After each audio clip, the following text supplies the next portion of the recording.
We're going to start in around 5 minutes.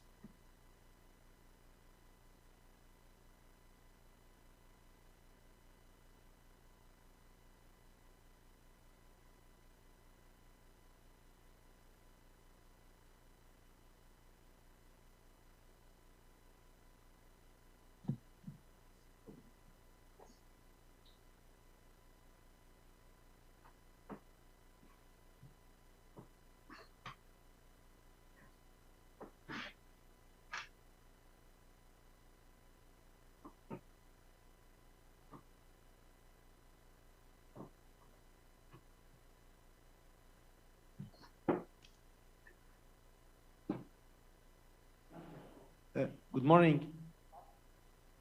Can I ask that if we can make a group photo after we finish? We can take a group photo. Okay? Okay, good.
Okay, so we're going to start the second day of the conference with the last block is dedicated to tourism and how accessible tourism on one side, plus inclusion of persons with disabilities on the tourism sector as an economic sector through employment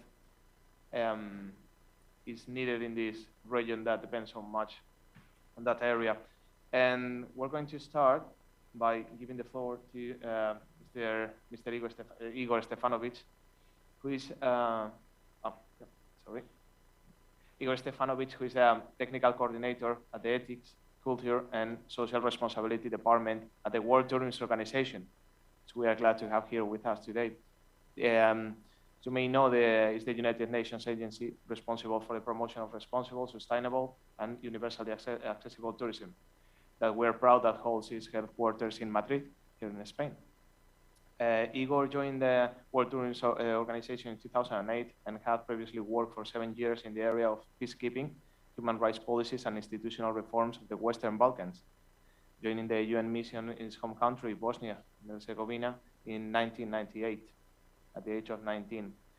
Igor has coordinated a series of activities in the sphere of accessible tourism for all since 2010, in close collaboration with DPOs, civil society organizations, social enterprises, tourism companies, as well as public administration promoting universal accessibility. Igor has worked with a wide range of partners in the development of international standards, awareness raising, and technical manuals targeting the sector, recommendations and specific guidelines, as well as compilation of good practices along the accessible tourism value chain. So please, Igor, you have the floor. Thank you very much, Alvaro.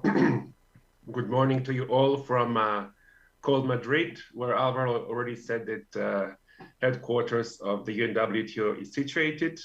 So I wish to thank our partners from the Union for the Mediterranean and the UNCE Foundation for inviting UNWTO to this monographic conference on disability inclusion championed by the Union. I'm glad this is the first conference dedicated exclusively to this topic. And it's very timely to advocate for accessibility in this Mediterranean region in these truly challenging times. So many sectors are striving to stay afloat and recover. And as you all know, tourism is still very affected, but it's also fighting back. According to UNWTO recent findings, there has been some uplift in the global demand in 2021, especially in the Northern Hemisphere, where a big part of the Mediterranean is located, and it was during the summer season. However, international arrivals for 2021 are still expected to remain at 70 to 75% below the 2019 levels. The trend of the first 9 months of this year is also likely to continue, with international arrivals 20% lower than before. Despite the slowdown, the tourism industry has demonstrated resilience and leadership in cooperating with governments and civil society to build back better. We have seen decision makers realizing that inclusion, equality, and human rights need to be on top of our agendas. No one should be left behind in this recovery process. I will just pose a question now: why accessibility should be given importance at all? UNWTO has always stood up for everyone's right to tourism without obstacles and barriers, in line with the Global Code of Ethics for Tourism, our main policy document. Universal accessibility in tourism is about human rights and access of all people to tourism infrastructure, products, or services. We all have different abilities. For example, I didn't have any disability until 3 years ago, and now I have a 65% of disability. So life changes. And it is the duty of our sector, therefore, to cater to our requirements. It is a moral and luckily often a legal obligation in many countries to ensure everyone's right to leisure and tourism without obstacles. Even during the pandemic, UNWTO and partners conveyed messages on reopening tourism without placing the necessary barriers for travelers with specific access requirements. We have seen new impediments being created to travel to keep us safe. However, we need to put them under a question mark and debate whether they pose pernicious situations or serious challenges for citizens with different abilities. We cannot take them just for granted for people with disabilities. Accessible tourism is about millions of users. I imagine you saw yesterday the 15% of the global population having disabilities. I imagine you have heard it from other speakers. And most of us are likely to develop some specific access requirement throughout our lives due to longer life expectancy, health conditions, or simply pregnancy or overweight conditions. There is no such thing as a standard human being. That doesn't exist. We all come in different shapes and sizes. What is the state of the art of accessible tourism nowadays? We have to say that there have been significant advancements in the last decade, but the list of pending items is still very long, especially in emerging and transitioning economies, many of them situated in the Mediterranean region and adjacent countries. Many Northern Mediterranean destinations, we have to admit, particularly the mature ones, the most mature ones, have definitely extended their accessible tourism offer. This process was accompanied normally by positive legislative changes, new standards, powerful associations of people with disabilities, training targeting tourism professionals, a higher level of technical expertise, the financial support offered by destinations and public administrations, and definitely the buy-in of the private sector. That is absolutely necessary, as the service providers have to see profit and experience business growth, what has happened in many Northern Mediterranean countries, thanks to accessible tourism for all. So the business case of accessibility is absolutely crucial, as the human rights perspective is only one side of the coin. We always have to combine the human rights cause with the business cause. Advancements have been registered also in the Southern and Eastern Mediterranean, with awareness raising through disabled people's organizations. That is really the start, the incipient part of the training and awareness raising on accessibility, when disabled people's organizations start working with the governments and the sector. But the knowledge transfer and information exchange between the countries of the European, North African, and Middle Eastern shores of the Mare Nostrum would improve things much, much more. Sharing challenges brings together more people geared towards problem solving while creating new skills for all. And now we will say a few words about the accessible tourism value chain. Why is it so important? Accessibility concerns the whole tourism value chain, meaning that I should leave my place of normal residence, I should do my activities, I should travel, and I should get back home safely without any impediments, without frustrations that would come because of inaccessible environments, and also without false advertising. That means adapting, for example, a hotel, or having no allergy-free menu in a restaurant, or accessible local transportation to the airport, or the best local museum, disrupts a tourism experience for a person with disability. It causes discomfort, frustration, and also lack of confidence in destination's ability to embrace all kinds of customers. And if we add false advertising on accessibility to this, clients suffer to a much greater extent, and they simply don't go back to these destinations. They go to where they feel safe. Why accessibility is good for people and good for business at the same time? We've mentioned that before, that it's about human rights, but also about the business case. Accessible tourism for all is a major business opportunity. Accessible destinations and companies are tapping into immense market potential and becoming more competitive. We have statistics already that tourists with disabilities tend to travel accompanied by 2 to 3 persons. This consumer behavior reduces seasonality, boosts entrepreneurship, attracts more clients, and increases revenue performance for all. The number of end users of accessible tourism services is constantly growing in both developing and emerging economies.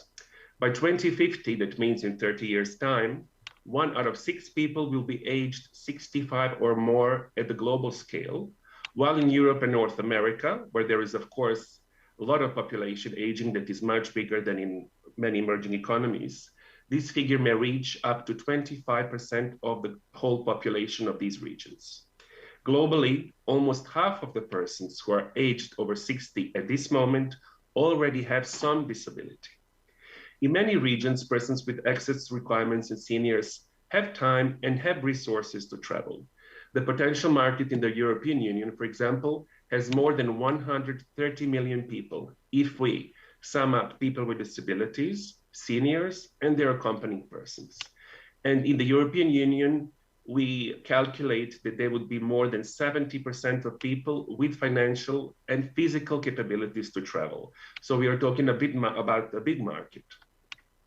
Accessibility, we always underline in UNWTO, benefits both the local population and visitors. If you create something for the visitors only, that doesn't make any sense because visitors come and go.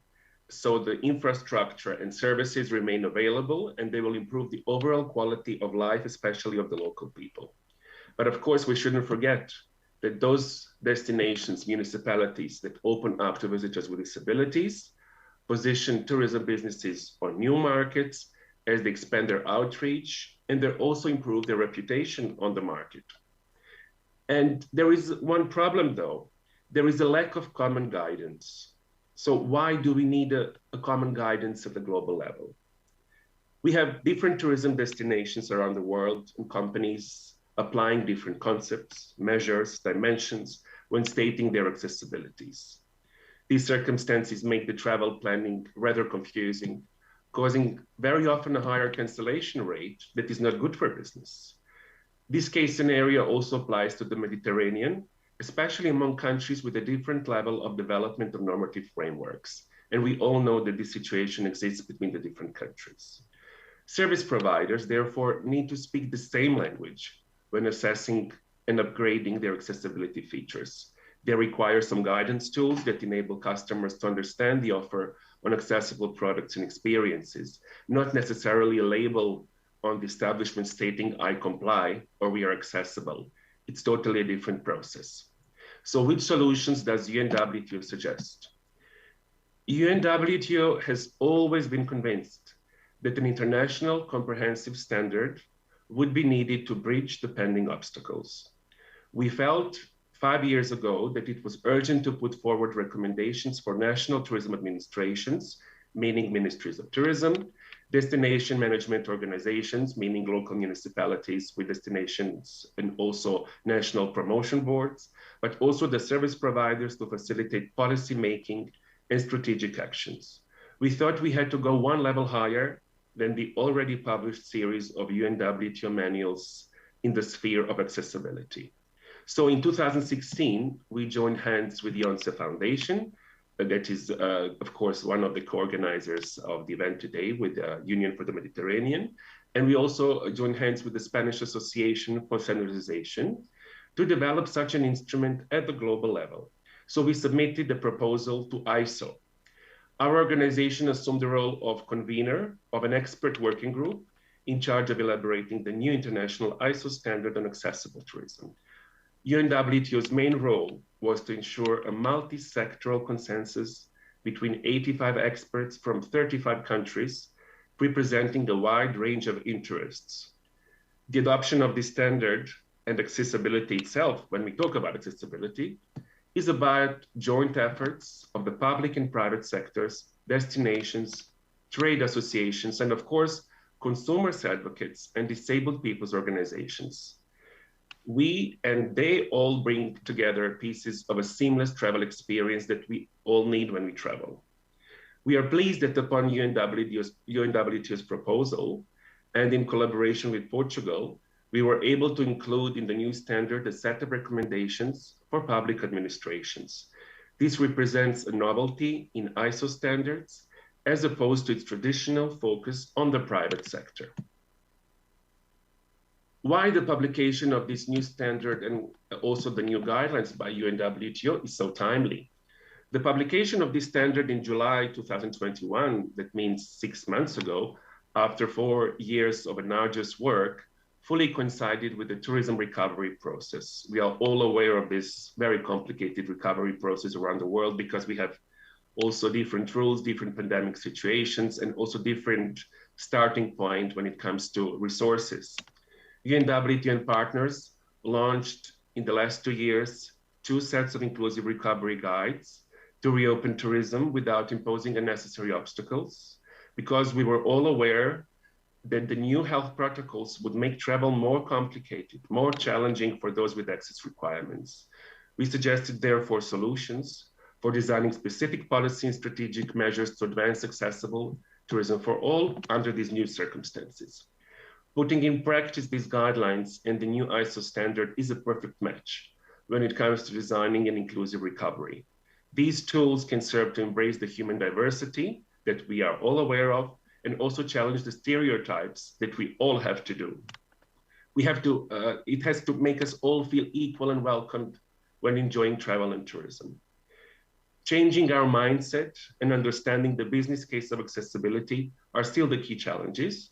That's why we all need awareness training and both at the executive and front desk level, because us who work in accessible tourism, we need training all the time, let alone people who work at the customer service or managers of small accommodation establishments. So training is a must. Ensuring accessibility is not a favor to visitors with access requirements. It should be a game changer for businesses that are determined to combat the pandemic effects. Every customer counts now, so we cannot allow ourselves the privilege to choose, I want this one and I don't want that one. We need to have this in mind, that accessibility is good for people and good for business. Thank you.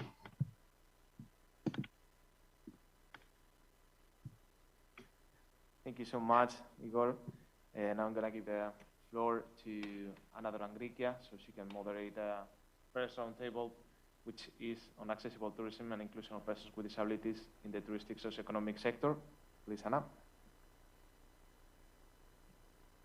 Good morning. Thank you very much.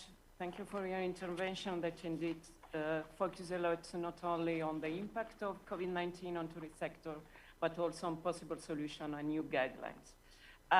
You focus a lot on accessible tourism. Now the next panel will focus on the both the dimension of accessibility and the inclusiveness of tourism, because both of them should be taken on board. When during these 2 last years, when we talk about impact of COVID-19, there is a trending sentence that has been used a lot: building back better. And this is applicable for a lot of areas in terms of sustainability, in terms of gender equality, but it should be also in terms of people with disability. Indeed, instead of going back to the normal, it should be used as an opportunity to really build back better. And on this, I would like to have the really insightful input from the panelists of this session. And I will start by giving the floor to Mr. Giampiero Griffo, who is Vice Chairperson of Disability People International Europe, that is an European network of different organizations. I don't know if it's already online. Okay. Yes, I am online. Okay. Good morning, all, and I am grateful for your invitation. I was prepared a presentation in Spanish. I wish to speak in Spanish. Is okay? Yes, absolutely. There is the translation. Go ahead. Okay. So, the situation in Italy is a situation that is a particular process they are developing in the field. As you know, DPI, Disabled People International, is very active in the field of the accessibility. And in Italy, Italy have 2 federations. They are very active in this field and are active hay también entidades privadas que son muy activas, como el COIN, como Village for All. Son de network que trabajan en el campo del turismo, y naturalmente hay muchos expertos de accesibilidad que han trabajado en este campo, y hay una política que ahora se ha desarrollado en este marco. El approach general es basado sobre la idea, ante de todos, que el sistema tiene que garantizar algunas cosas, algunos principios. los servicios turísticos de base, hoteles, bares, restaurantes, etcétera, los lugares de interés turístico, museos, sitio arqueológico, etcétera, etcétera, los bienes culturales, esto significa todo el que el turista llega a visitar, la formación, una política y una concreta actividad de comunicación y de información hacia las personas interesadas a este tipo de turismo. Es evidente que sobre la accesibilidad de los servicios turísticos hay un estándar mínimo de servicio que son garantizados de varias leyes que se ocupa de la actividad conectada con la accesibilidad, con la usabilidad, no solo en los lugares de turismo como restaurante, hotel, bar, ma también con el parking y los servicios conectados con el turismo. Hay una idea que todo el que se ocupan de esta actividad comercial tiene que respetar estándar y también si utilizan espacios que eran destinados a otras actividades, tiene que respetar el estándar. Y en el mismo tiempo hay todo el problema de la movilidad, que puede ser una movilidad general, los trenes, los autobuses de servicio público, pero también el de los servicios privados, como los taxis accesibles, como el servicio urbano, los barcos, etcétera, etcétera, etcétera. Por los bienes culturales, la Italia puede ser una buena práctica en Europa. El ministerio competente ha elaborado le líneas guías para garantizar la accesibilidad a todos los bienes que son conectados con el ministerio o con los lugares de interés cultural. En este sentido, ha sido una mapa de todas las entidades que son conectadas, oficinas, museos, pinacoteca, etcétera, etcétera, sobre la accesibilidad, en el sentido que es posible verificar 80 sitios en varias partes de Europa. Es una actividad que ha comenzado en el 2007 ed è un'attività che se ocupa también de la fruibilidad, de la usabilidad de los sitios. Por ejemplo, cómo arredar un museo, en qué manera garantizar la posibilidad de poder garantir a todos los usuarios la fruibilidad, la usabilidad de muestras, de exposiciones, de actividades de varios tipos. A final del 2017 ha elaborado le linee guía por la redacción del plan de eliminación de barreras arquitecturales nella estructura de su competencia. Hay varios tipos de experiencia en varias realidades. La más famosa es Pompeya Accesible.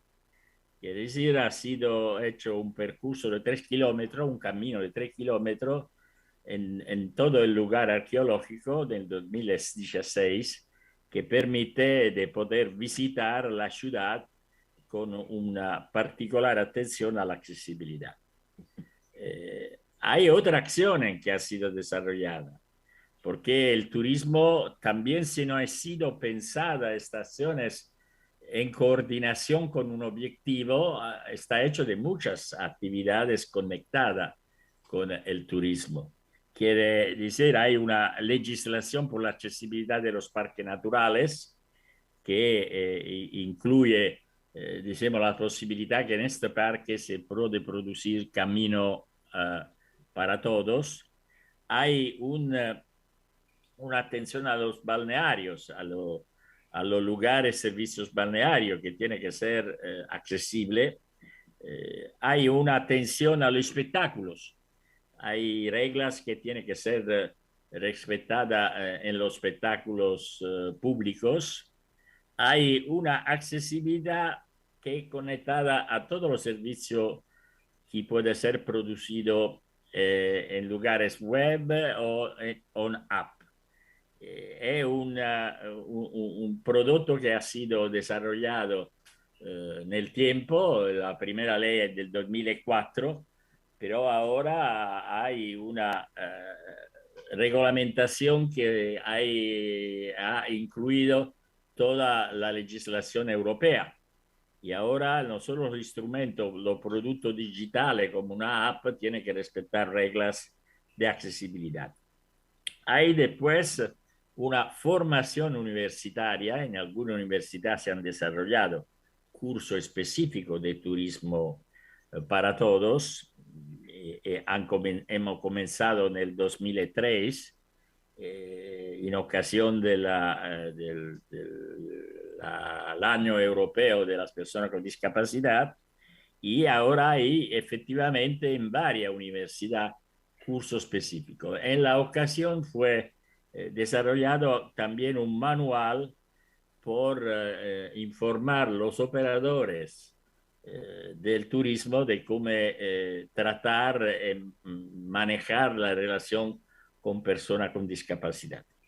Hay en el 2013 ha sido aprobado para el gobierno un manifiesto del turismo para todos, que ha sido soportado no solo para la organización de personas con discapacidad y del gobierno, pero igualmente de la entidad económica asociativa, que son los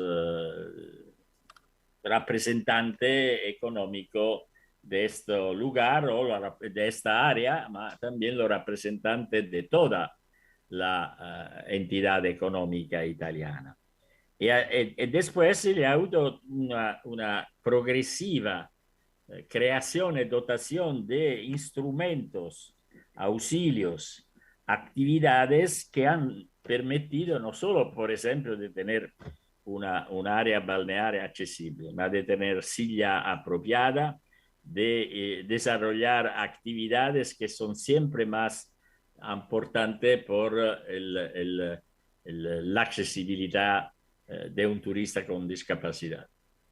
Se han hecho también del guía en los museos accesible a una persona sorda, por ejemplo, y en el mismo tiempo se ha desarrollado piccolo utensili que son importantes para favorecer la participación de esas personas.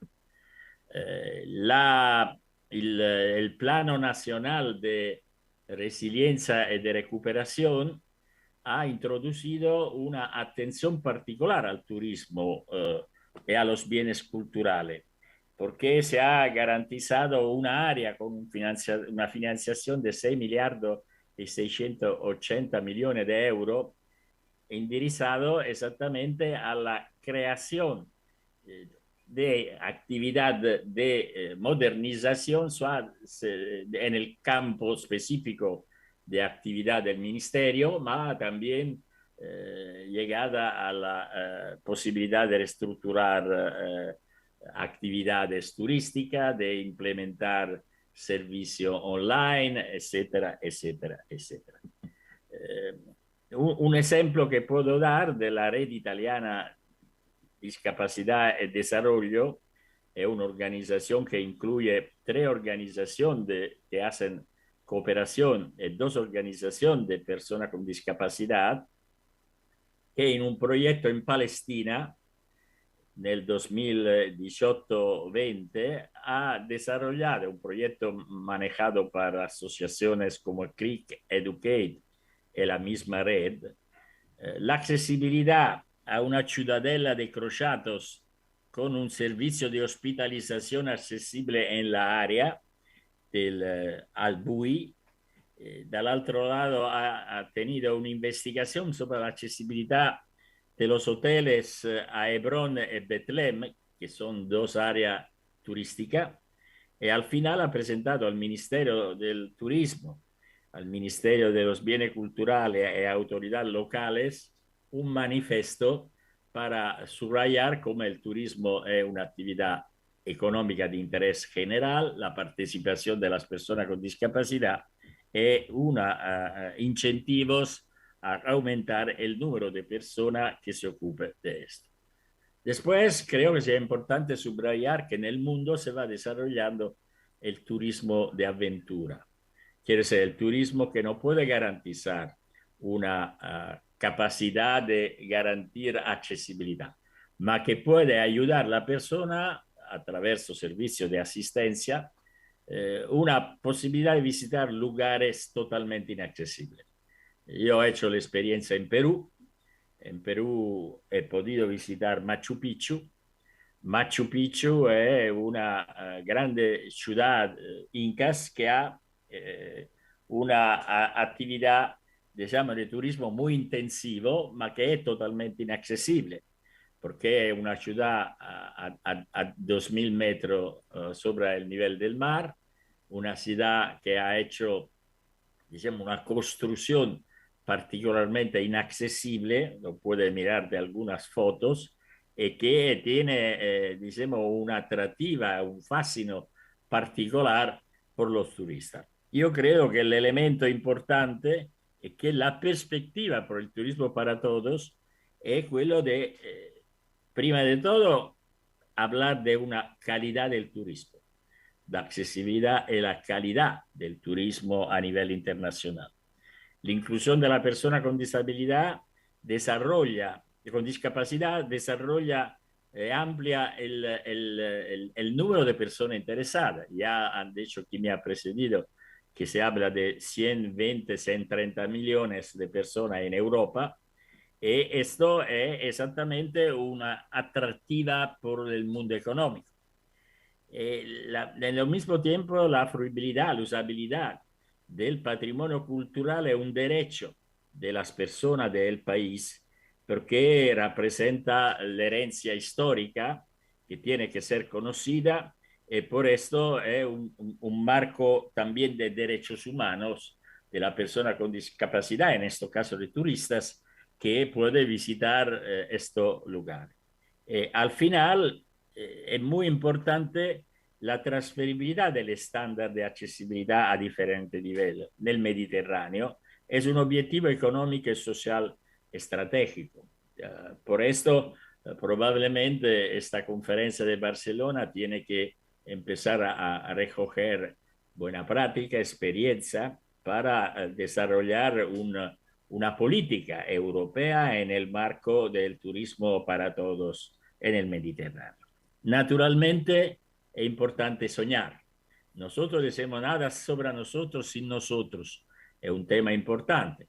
No, en este momento nosotros no es solo esto un eslogan, ma llega una conveniencia. La participación de las personas con discapacidad produce innovaciones a todos los niveles porque hay una experiencia y una competencia que da una mirada diferente de cómo resolver los problemas. Al mismo tiempo se tiene que pensar que las personas con discapacidad no son objeto de intervenciones, para sujeto de intervenciones. Ellos pueden producir el cambio de cultura que nosotros, después de la Convención de las Naciones Unidas, queremos que sea hecho a nivel mundial. Y al final, creo que soñar es importante.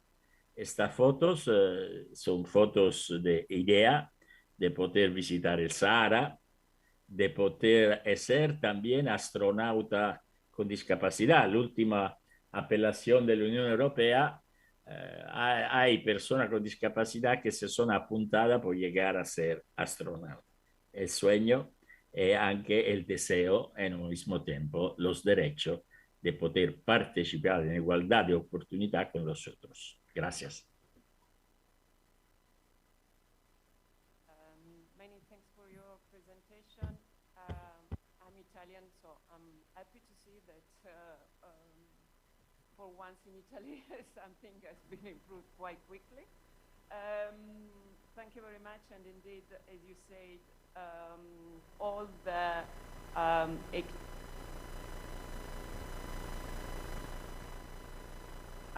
sorry. Can you hear me now? Better. Sorry. I don't know. I'm speaking quite close to the micro. Can you hear me now?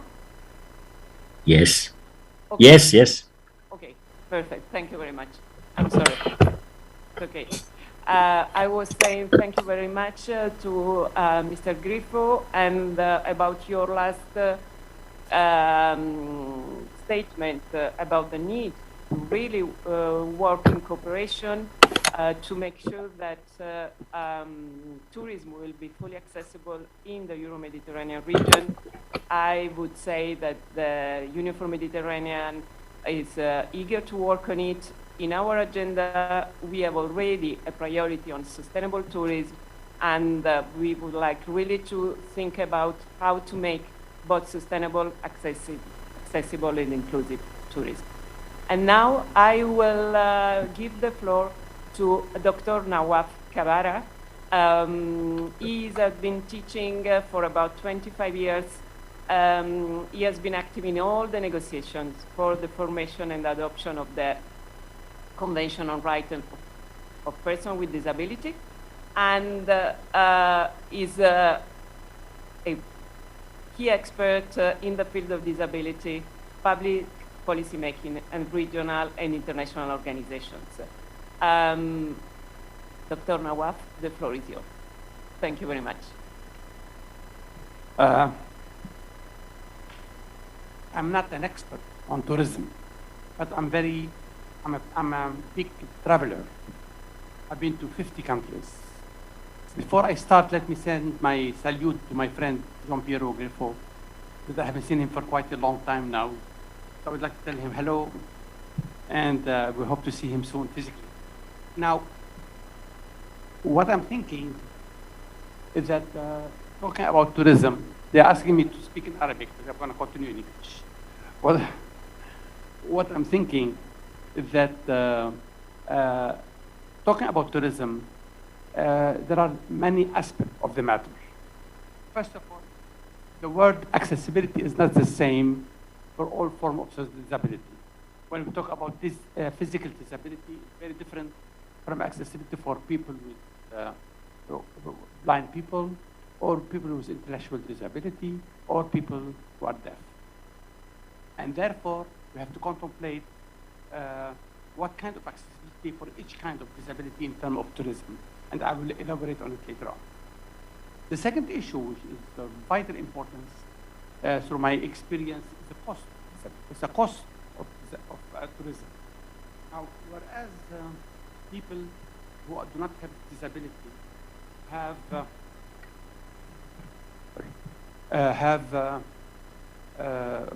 they know how much it will cost them, and they can have lots of offers to move around.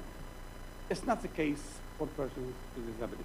To give an example, yesterday, people who came through the airport and took a standard taxi paid around 35 euro to go to the hotel. I paid 50. The reason of the difference is this car is accessible, and as Enrico said, business want to return on investment. So if gonna invest and have cars or vehicles that are accessible, they want to have return on investment. And the question, and which is, I think, is acceptable. The question is, who's going to pay this difference? Who's going to pay the price? Anytime one travels, we'll ask about accessible hotels, accessible transportation, accessible touristic places, accessible beaches, and so on. And my experience is that these are not evident everywhere. Let me start with the physical disability. Most taxis are not accessible. And many taxis, they do not like us to take us in their cars for many reasons. Some of them, for France, for example, long ago, they used to take money on wheelchair, 4 euros plus on wheelchair if you take a taxi. Some of them are very angry because they think the wheelchair will squeeze the car and create problems. You know the story. And they start to get very angry and so on. So you feel yourself insulted. When you reach somewhere, you're not sure that you're gonna find accessible car. and therefore you are faced with a situation, a difficult situation. If you want to hire a car, almost impossible to find an accessible car that you can hire when you reach an airport, or when you go in any company for hiring cars. Now, when you go to the hotel, they will tell you accessible room. And for them, some of them think of accessibility, large doors, and that's it. And here we are in front of another issue, another problem of accessibility. When you go to the pavements, when you go to the streets, for example, most of Europe now have accessible buses, public transportation, which is good. When I used to go to Madrid, I used to turn all Madrid with €1, take the bus, and many times I won't pay any money. I just get in and move around. And I was able to see Madrid almost altogether by using public. Metro in Paris, for example, is not evident accessible. Metro in London is not evidently accessible. I did not use the metro in Madrid, so I cannot tell. But metro in Egypt, which is very new, is not accessible. Metro in Istanbul is very accessible, which was, for me, a very positive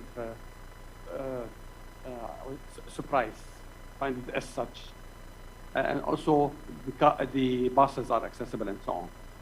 So we have to look at, this is one area of, when you go to the pavement, for example, you'll be surprised sometimes what they consider to be accessible pavement, which is not at all. Sometimes they consider just to have a little bit of a ramp, but then you have a small pavement, which is maybe 10 centimeters high. This is for me enough to stop me from moving anywhere. It means that I need assistance, I need someone to help me. So I cannot be on my own. Now, another one of this positive surprise, when we were together with Jahda and Yanis, and we visited Artras in Athens. And for me, it was a huge challenge to find out that they have built up some sort of a lift, which is very dangerous, by the way, to go up. And I went up and I went down. And for me, oh my God, if this is possible there, why is that possible everywhere? So it could be done, especially that in my city, Tripoli, there's a big castle.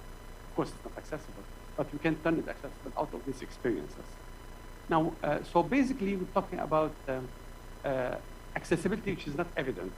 Now, business want to have return on their investment, which is true and right. In order for them to go into accessible investment, they have to make sure that there is enough business for them to give return on investment. In order to do so, there should be an active disability tourism, which is helping. Now the question is, who's going to pay for persons with disability for leisure? I know some municipalities in London, in Paris, and everywhere do pay for such kind of services. So this kind of investment on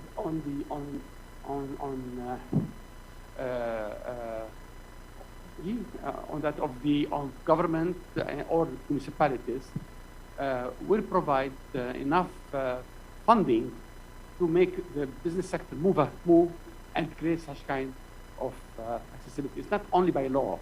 You cannot force accessible taxis by law, for example. But you can encourage companies to develop such kind of services. But we can have accessible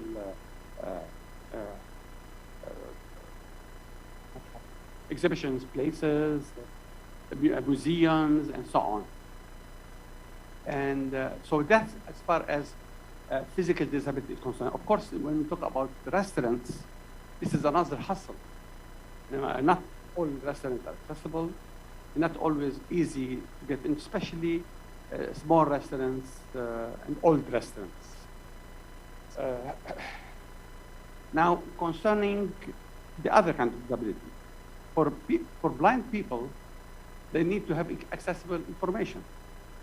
When they go to museum, when they go to the hotel, when they take the lift, for example, they want to know in which floor they are in. If the lift does not have a sound, as you see, we are on the 6th floor, we are on the 7th floor, then lots of mistakes could happen. So they need to have accessible information available to them, giving them the capacity to move around and be able to reach anywhere they like. This is not also evident in everywhere. I am seeing lots of lifts now. They can speak when you go, but basically in 5-star hotels and not in 4-star or 3-star hotels, which is something interesting to follow. And I think the union, Federal Union of the Blind should work on this, because this is something of vital importance. And the awareness of these needs are not evident all over the tourism industry or hotellerie industry and so on. For deaf people, sometimes, especially when you have a convoy, they need translation. And here we have a sign language problem that is not evident also everywhere. For intellectual disability, also they need to something to be explained to them in a way they can understand. They can comprehend what's going on, and they can appreciate. Therefore, I think here, this is an area which is totally ignored. And it does not exist, almost does not exist to my knowledge. That's why what I'm saying is that the question is for us, especially we're meeting in the Union for the Mediterranean, what could be done? No doubt we have, if we were able to create this Mediterranean network, tourism should be one of the areas where we should push for accessibility. All the Mediterranean is a very highly touristic place, whether it is in the European side or in the Arab side. Forget about the problem that exists. In Egypt, it's very highly touristic. Tunis is highly touristic. Morocco is highly touristic. Lebanon used to be highly touristic. Syria used to be highly touristic. But of course, Turkey is highly touristic. So we have lots of things to be done at that level. And I think people, persons with disability, have the right for leisure, have the right to move around. And this is one area that change things for them, change the way they appreciate life and continue. Maybe this is something I hope that we can build on it for the future. Throughout my 40 years now, 42 years in a wheelchair, I'm going to write about it anyway. I will tell you, we had lots of positive and very negative experiences. Many people do not feel that they have to help. Why should they? Why should? And many others, they wish you to help. Let me give you a story happened with us in New York, and I'll finish with this story. We're taking a bus. We want to go to Atlantic City, a place that Jahda loves a lot. So when we reached the New York station, the bus station, they told us, you did not tell us that you need an accessible bus. So we cannot take. And I thought this is my right to come anytime and take any bus, should be accessible. And we came into big hassle with the driver. It was very antagonistic to us. Then I told him, look, maybe if you cannot change the bus, maybe we can help. You can help me to go up manually. And I found 3-4 people there. I said, I will ask them to come and help me. He said, no, never do this. Why? He said, because if while they're carrying you out, one of them was hit or fall down, he will sue us. This is American culture. In fact, in the end, they changed the bus. They brought an accessible bus. When I went up, and I wanted to transfer myself to stand-up chair, he went berserk. No, you have to stay on your wheelchair. I won't allow you to change. It was really, for me, very strange kind of behavior and attitude. Yeah, we do reach some such kind of services. In other places, I found the opposite. I'll tell you 2 funny stories. One in Moscow, when I was in the Red Square, and a woman came to me and brought me one orange suddenly. She offered it to me. I don't know why. And one day I was in Istanbul. I was visiting one of the palaces, and one person came to me and gave me money. That's happened with us many times. And you can make lots of money, by the way. Try your best. Just sit outside and do nothing, and you'll see yourself pounded with euros coming to you into your pocket. So yes, these things happen in life. People are not used to, for persons with disability, to be doing tourism on their own, have the money to do it. I don't know why disability is linked with poverty and also linked with charity things. I hope things will change. Again, I'll put this I hope to put this on the agenda of the Union for the Mediterranean and see how together we can reach something of a criteria of how to make or a policy or strategy, how to push government to be more responsible for tourism for persons with disability. Thank you very much.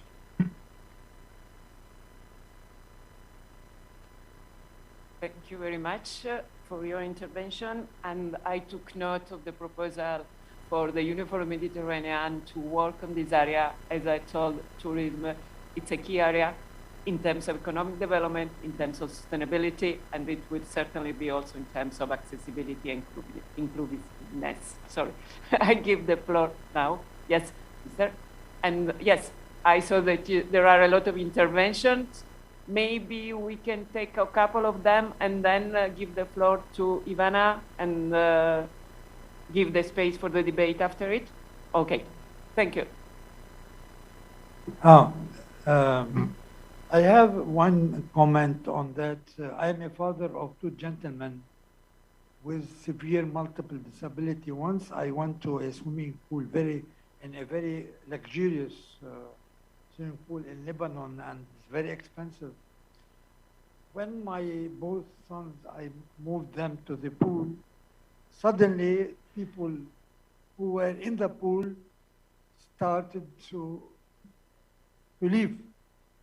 And the owner of the swimming pool came and told me, please remove your sons because they may contaminate the rest of the public in the swimming pool. I was very angry and I called the political leader of that owner. Then he quickly called the Minister of Social Affairs, and they came and they shut down this luxurious swimming pool, Riviera. It's called Riviera in Lebanon. And later on, the owner of the swimming pool put a post on the walls of the reception that we definitely welcome all people with disability free of charge. This may happen in anywhere in the world.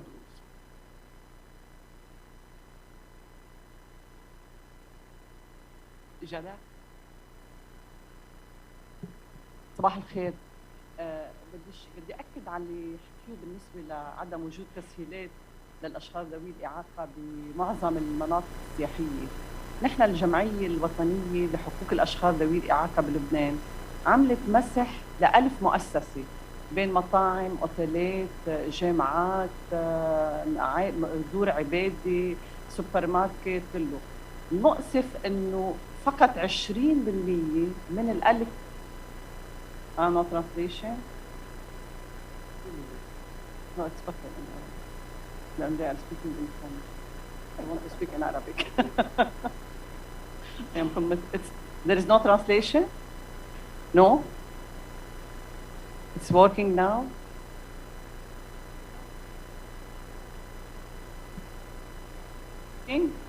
It's working now? Okay.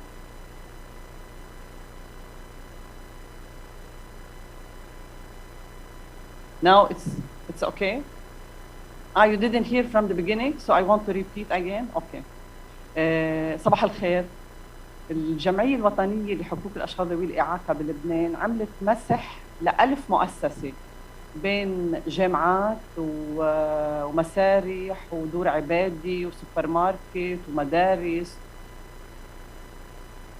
ومدارس وأماكن مختلفة، يعني كل الأماكن أوتيلات ومتاحف.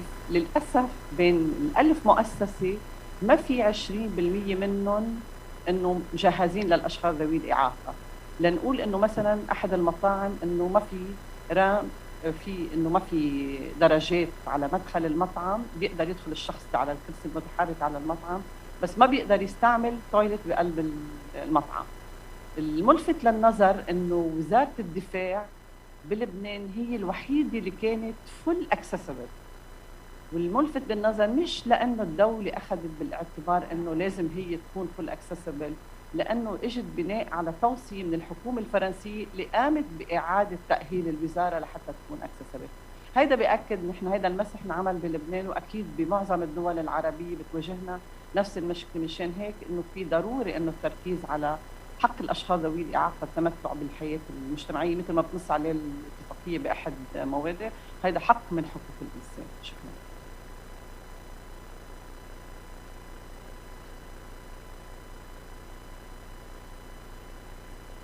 Okay, thank you.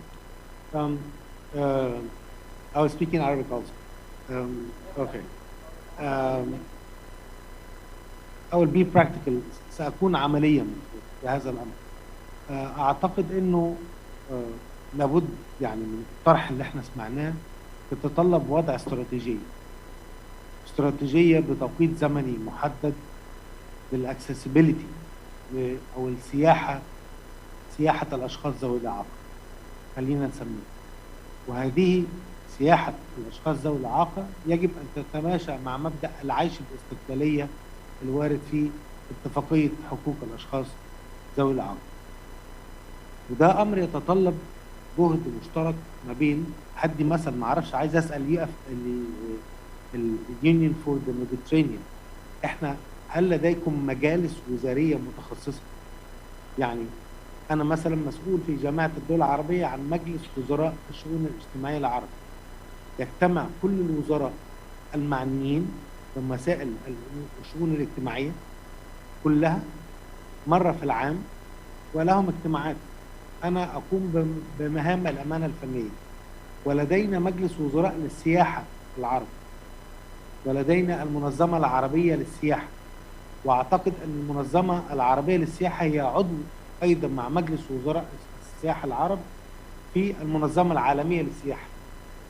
وبالتالي أنا هنا أبحث عن قاسم مشترك وجهد مشترك نقوم به ما بين المنظمة العالمية للسياحة والمنظمة العربية للسياحة ومجلس وزراء السياحة لعمل تصور استراتيجية.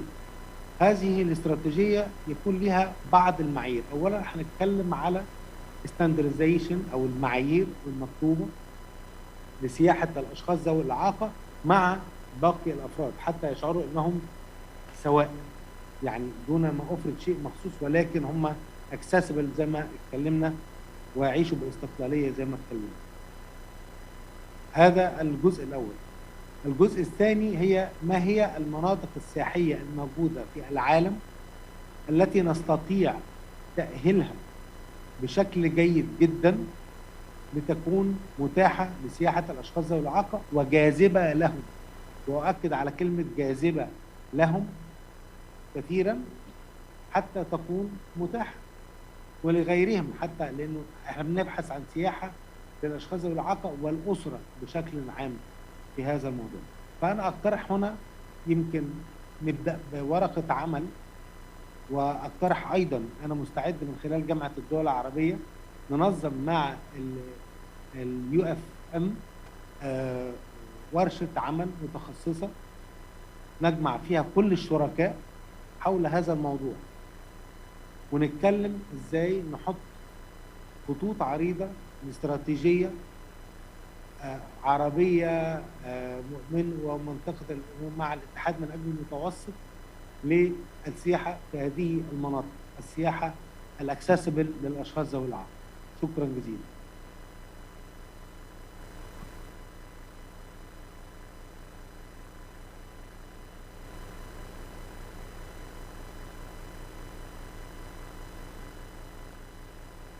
Thank you very much for all your comments and for your proposal.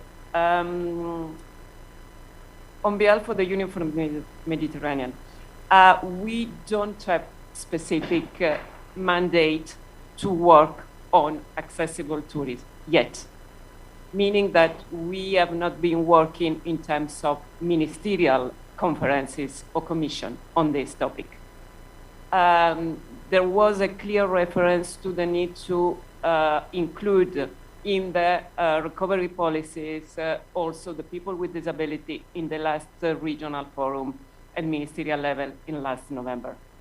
And this conference of today is intended to be the first step to launch the debate in the framework of the Union for Mediterranean in terms of policy level. I took note of your proposal to cooperate with the League of Arab States in order to create a first framework where this cooperation could take place, and we can further discuss of it. But so far, the only framework where we have been working in terms of tourism is the sustainability perspective in terms of environmental and climate change challenges. The focus on inclusiveness and accessibility is something new for us, but for sure it will be in our agenda. Thanks a lot. And then now I would give the floor to, sorry, just to be sure to pronounce it correctly, Mr. Ivanka Jovanovic, Executive Director of National Organization of Persons with Disability of Serbia. That is an umbrella organization in Serbia. Sorry, just one moment. Yes. Mrs. Jovanovic is the Executive Director of this umbrella organization representing over 800,000 persons with disability, monitoring the implementation of the Convention on the Right of People with Disability and working on harmonization of the Serbian regulation and practice with the Convention. I give the floor to you. Thank you very much.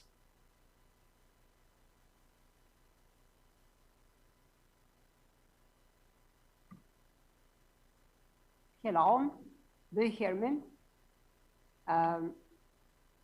Dear colleagues, dear Anna, first of all, thank you for your introductory words, and thanks to Javier and Alvaro for inviting me to participate in this conference. I'm really grateful to be one of the panelists, and it's my pleasure to have the opportunity to speak at today's meeting. I will speak about accessible tourism and the inclusion of persons with disabilities in general. And I will try to stress the importance of this topic, especially in the light of current pandemic and the post-pandemic period. In my presentation, I will speak about the following. Excuse me, I need assistance with PowerPoint presentation. Okay. How does it work? Okay. Okay. Thank you. Yes. I will speak about the following. What is accessible tourism? International normative frameworks, including Serbian normative frameworks, very shortly. Why is accessible tourism important? Challenges for persons with disabilities, and as a conclusion, what does the government should to do in the future?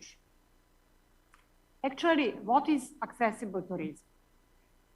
Generally speaking, tourism is an important source of growth for the economy in Europe.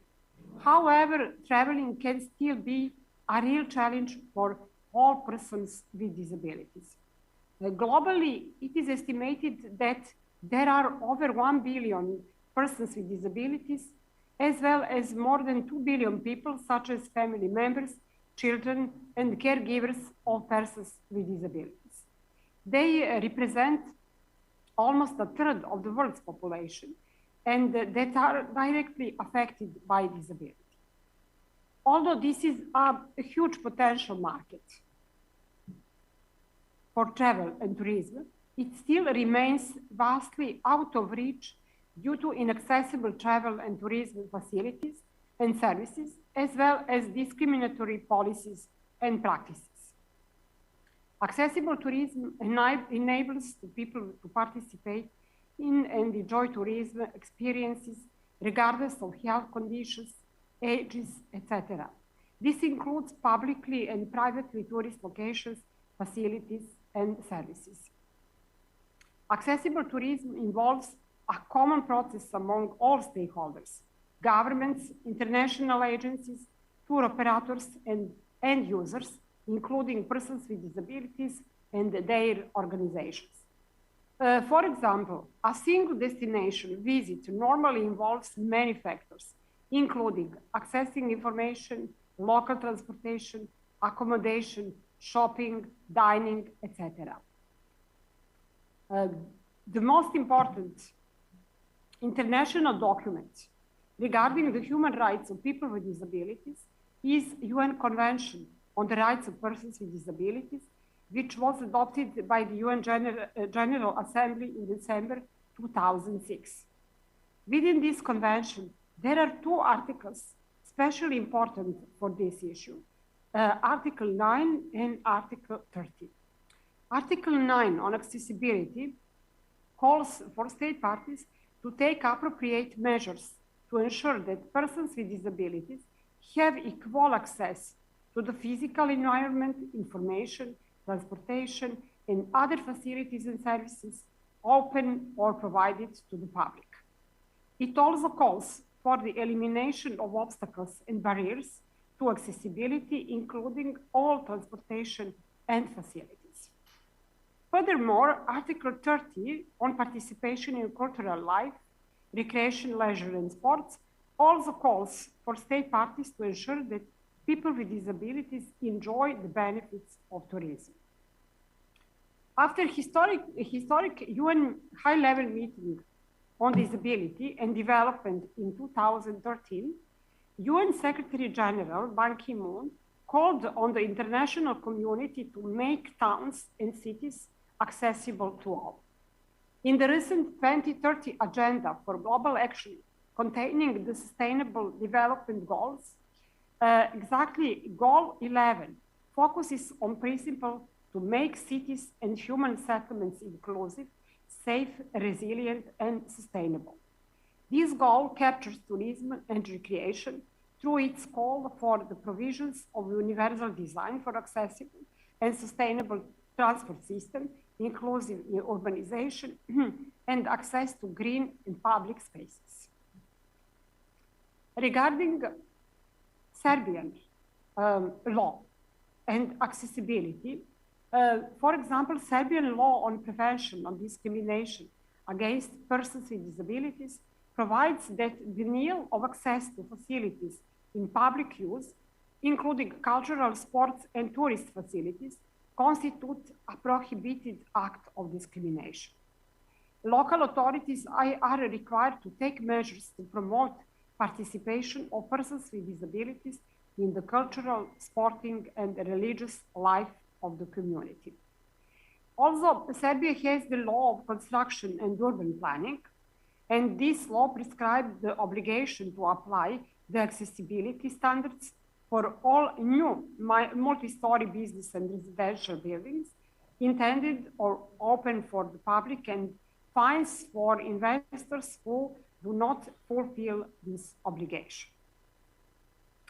Next question regarding this item is, what are the barriers to travel and tourism for persons with disabilities?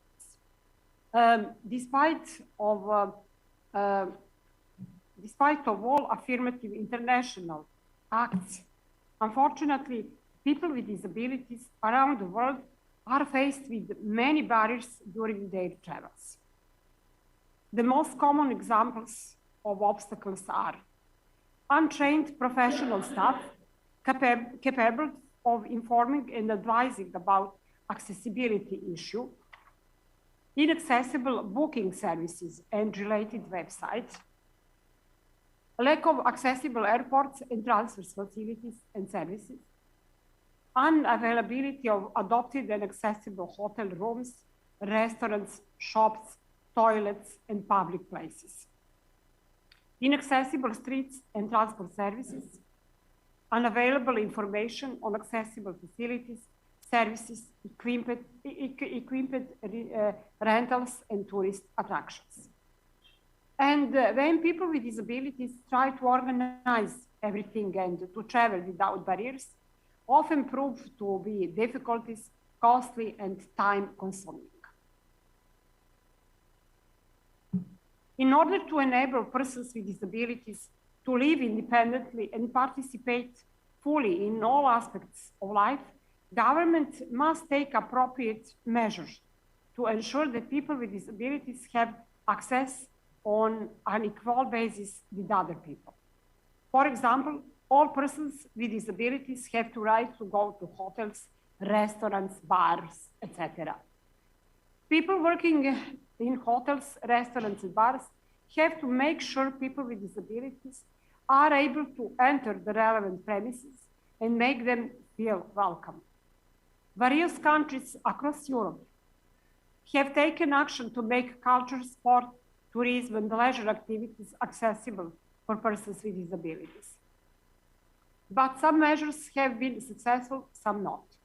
More must be done, especially in less developed countries, like in some Mediterranean countries.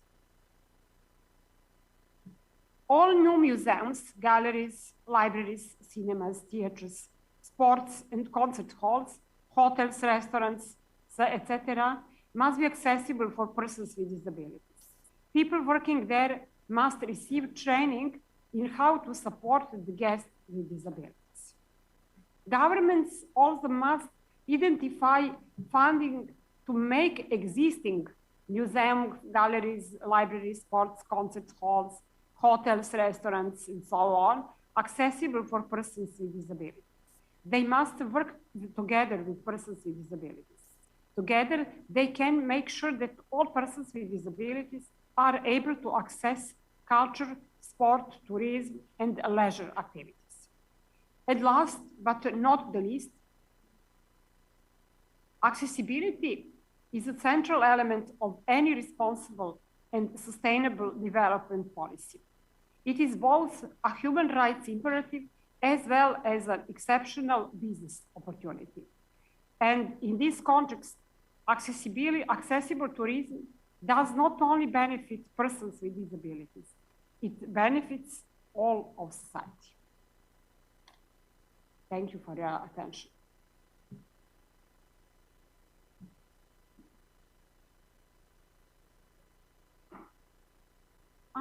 Right up. Thank you very much for your intervention. I think one of the trending topic in all the intervention this morning has been also training. You mentioned that this is needed. It's not just a matter of architectural barriers, but also a matter of skills for people to be able to know what are the real needs of people with disability to make them accessible. Thank you very much. I think there is an intervention from the online room from Dr. Abdel Fattah Adani. The floor is yours if you want to intervene. Thank you very much.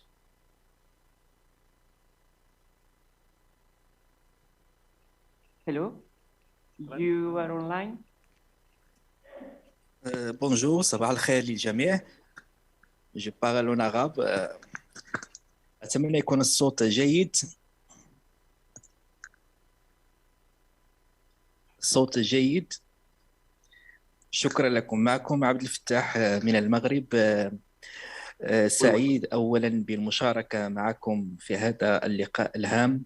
كان بودي أن أقدم عرضا لعرض تجربة عن المغرب، لكن كانت هناك ظروف لم يكون بالممكن إرسال العرض، لكن سأحدثكم عن هذه التجربة بالمغرب. المشروع الذي نشتغل عليه اليوم في المغرب هو المشروع الوطني للسياحة الميسرة. كانت أولا الحكاية بدأت أولا لكوني شخص في وضعية إعاقة وأعمل في مجال السياحة كفاعل كمهني في في هذا القطاع، وفي نفس الوقت فاعل جمعوي وحقوقي في مجال الإعاقة. كان دائما الإشكال، والكثير من المتدخلين والمتدخلات تحدثوا على مسألة المعلومات، ولكن أنا أتحدث كثيرا عن مصداقية المعلومات المتوفرة على كل الوجهات السياحية. لأننا يمكن الآن أن ندخل على أي محرك بحث على الإنترنت ونبحث مثلا في المغرب عن فندق يعني خاص أو ميسر للأشخاص في وضع إعاقة، سنجد العشرات بل المئات من المعلومات، ولكن ما مصداقية هذه المعلومات هو يبقى الإشكال الكبير. اليوم الاشتغال بدأ أولا من ضرورة أن نوفر معلومات ذات مصداقية وبكل شفافية، لأن اليوم نتحدث عن معايير موحدة، عن معايير خاصة بالوصول الشامل. ليس كل بلد لديها معيار خاص للولوجيات، ولكن اليوم نتحدث على معايير موحدة عالميا. ممكن أي سائح يأتي من إسبانيا أو من فرنسا ويريد فندق ميسر، أكيد لديه كيف سيجد الفندق أو الغرفة أو الخدمات ميسرة. لكن أن يأتي مثلا ويأتي إلى الفندق ويجد فقط منحدر أمام الفندق، وغالبا ما يستعمل هذا المنحدر لنقل البضائع أو الشنط إلى آخره. إذا كان في بداية الأمر ضرورة أن نبحث عن كل هذه المؤسسات السياحية التي لديها معلومات على مواقعها بأن لديها فنادق أو غرف ميسرة، ونقوم بمعاينة هذه المواقع وتقييم مدى احترامها للولوجيات. إذا لدينا أمرين مهمين: أولا البحث عن المعلومات، وثانيا مصداقية المعلومات وتأكيدها، وثالثا هو إذكاء الوعي، لأن اليوم الكل يريد أن يشتغل على هذا المجال. وأكيد اليوم نتحدث على سوق جديدة وسوق واعدة ومهمة وكبيرة، والأرقام تؤكد ذلك. أكثر من 100 مليون سائح في وضعية إعاقة يسافرون حول العالم ويبحثون عن الوجهات الميسرة بالمعايير الأساسية. وأكيد يجب أن نعلم كذلك بأن السائح حين يسافر لا يسافر فقط إلى الفندق، بل يسافر من أجل الاطلاع على مكونات أو مقومات المدينة أو مقومات البلد. إذن هناك سلسلة يجب احترامها ويجب تقييمها، وتبتدئ أولا من المطار، من وسائل النقل المهيئة إلى الفندق، وكذلك إلى القيام بزيارات للاطلاع على المتاحف، على المآثر، على المكونات الثقافية، وكذلك للقيام بزيارات أخرى. إذن هناك سلسلة مكونة يجب مراعاة فيها كل معايير الولوجيات، والتي هي تعتبر اليوم من المعايير القياسية لاحترام الوصول الشامل. إذا كانت التجربة لدينا هي إطلاق منصة معلوماتية اسمها marocaccessible.org. هي الآن في طور جمع المعطيات، وفي المرحلة الثانية القادمة ستكون في شهر مارس إن شاء الله سيتم إطلاقها بشكل رسمي. هي منصة وكذلك تطبيق رقمي. أولا المنصة ستجمع المعطيات وستقوم بتقييم كل المعطيات، سواء بمؤسسات سياحية أو بمقدمي الخدمات، وكذلك بجميع الإدارات التي تتوفر والتي تحترم الولوجيات. ثانيا التطبيق الرقمي سيكون عبارة عن نتاج أو خلاصة كل المعايير أو المؤسسات التي تتوفر على نسبة مهمة تفوت تقريبا 40-50 إلى 60% من الولوجيات الأساسية ستكون موفرة على التطبيق لتسهيل السفر لكل سائح أو زائر يريد أن يزور المغرب. كذلك كان هناك شيء مهم في جميع المداخلات هو التكوين. لأن لا يمكن أن نتحدث عن سياحة دامجة بمقومات جديدة دون أن نقوم بتكوين الفاعلين والمهنيين والموظفين المشرفين على الاستقبال في فهم أولا الإعاقات وطبيعتها وخصوصيتها، وثانيا كذلك كيف التعامل مع كل إعاقة، وثالثا كيفية توفير الخدمات. لأن لا يمكن أن نتحدث عن الوصول الشامل فقط هو الدخول إلى المكان، ولكن يجب أن نستفيد من جميع الخدمات المتوفرة. لا يمكن أن ندخل إلى فندق ولا يمكن أن أستعمل المسبح أو أستعمل أي شيء يتوفر بداخل ذلك المكان. إذن اليوم نحن مطالبين أولا بتدقيق المعلومات المتوفرة عبر يعني في كل البلدان السياحية وتأكيدها، لأن اليوم لدينا معايير موحدة يجب احترامها. كذلك يجب الاهتمام بالتكنولوجيا الحديثة والتطبيقات الرقمية، هي التي ستسهل اليوم مدى يعني الوصول الشامل إلى المعلومة أولا وإلى الخدمات ثانيا. سعداء جدا بأن أكون معكم، وإن شاء الله في الفرصة القادمة حيث أتمنى أن يكون لقاء خاص بالسياحة الميسرة، لأن هذا الموضوع اليوم له راهنية كبيرة، لأننا اليوم أمام تعافي، وإن شاء الله أن نتمنى أن يكون تعافي في القريب العاجل من هذا الوباء، وأن تكون انطلاقة حقيقية للسياحة. وأكيد يجب إدراج بعد الإعاقة في كل المكونات الجديدة أو التحديات الجديدة. شكرا لكم وسعيد بالمشاركة معكم، وتحية لكم. Muchas gracias, señor Hadani, por la participación y por traernos un poco la situación de las solicitudes desde Marruecos.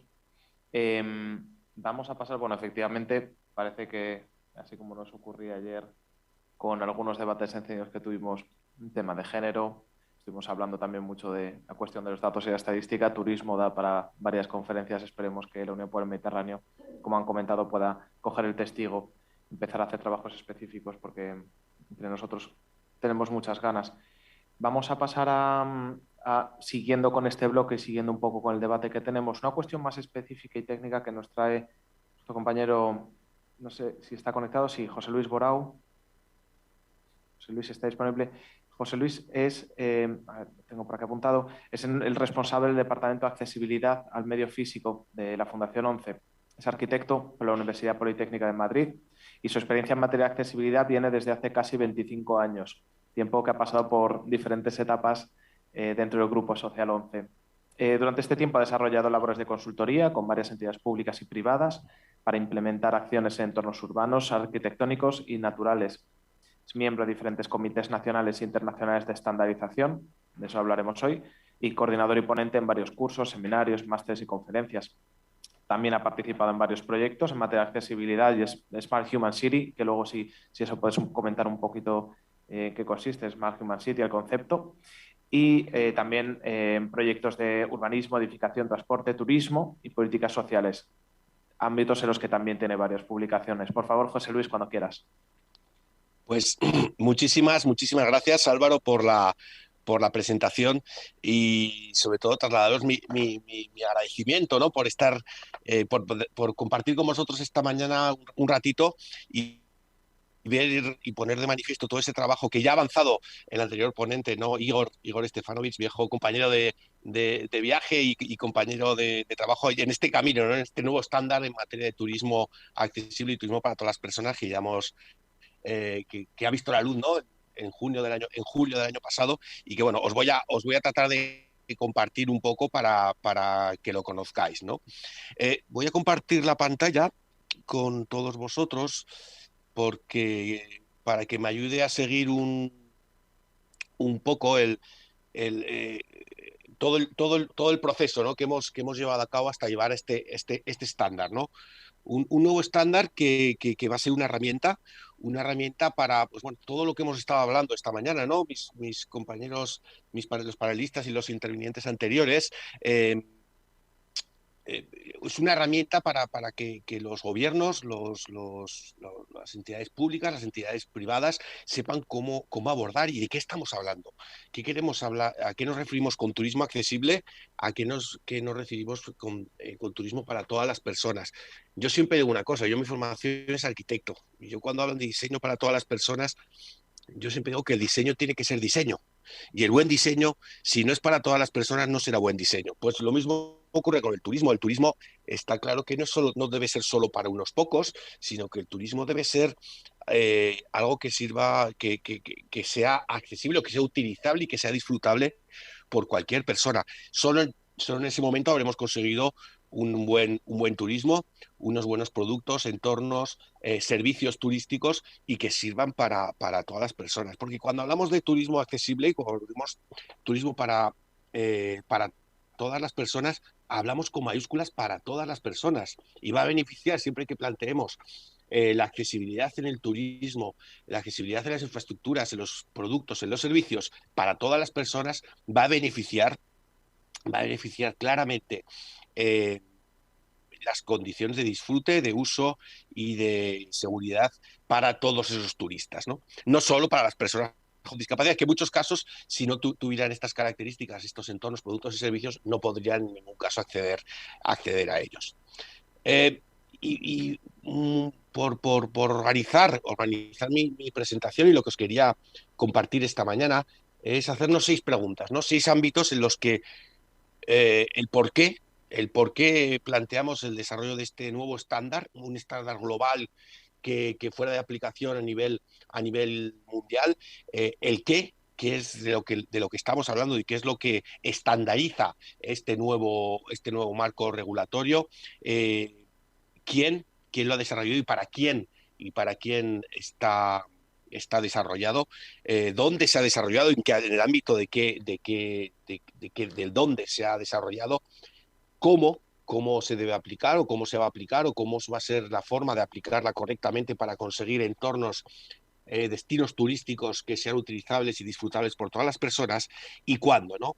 Cuándo se ha desarrollado y cuándo lo vamos a poder aplicar y cuándo es el momento de ponernos en marcha.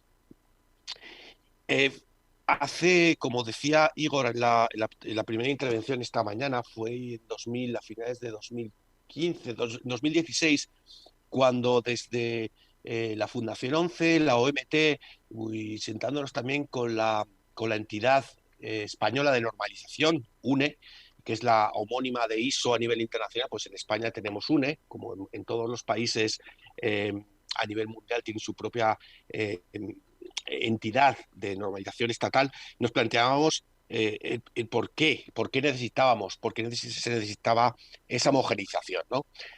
Se llevaba mucho tiempo hablando de turismo accesible, pero obviamente no había un marco global que aplicara a todos los países, a todas las entidades públicas, y entendíamos que el turismo como algo muy global y transversal, que no entendía de fronteras, más allá de los propios normativas y estándares que hubiera en cada país, pues el turismo como tal debía tener un marco regulatorio global en el que las condiciones de las infraestructuras turísticas, de los productos, de los servicios turísticos fueran igual en España que en Alemania, que en Colombia, que en Turquía, que en Marruecos, ¿no? Es decir, que fuera un estándar internacional, y para eso obviamente tenemos que apoyarnos en la entidad de estandarización internacional que es ISO.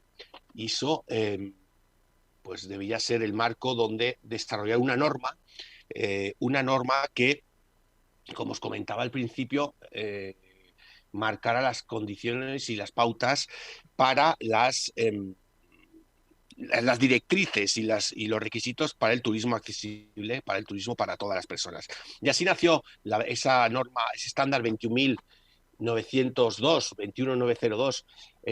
con el reto de disponer de esa herramienta única para todo el sector turístico, que tuviera unos criterios homogéneos y equilibrados a lo largo de toda la cadena de valor del turismo. También lo comentaba el compañero de Marruecos ahora mismo, la importancia de la cadena del valor del turismo. La accesibilidad debe estar presente en toda la cadena.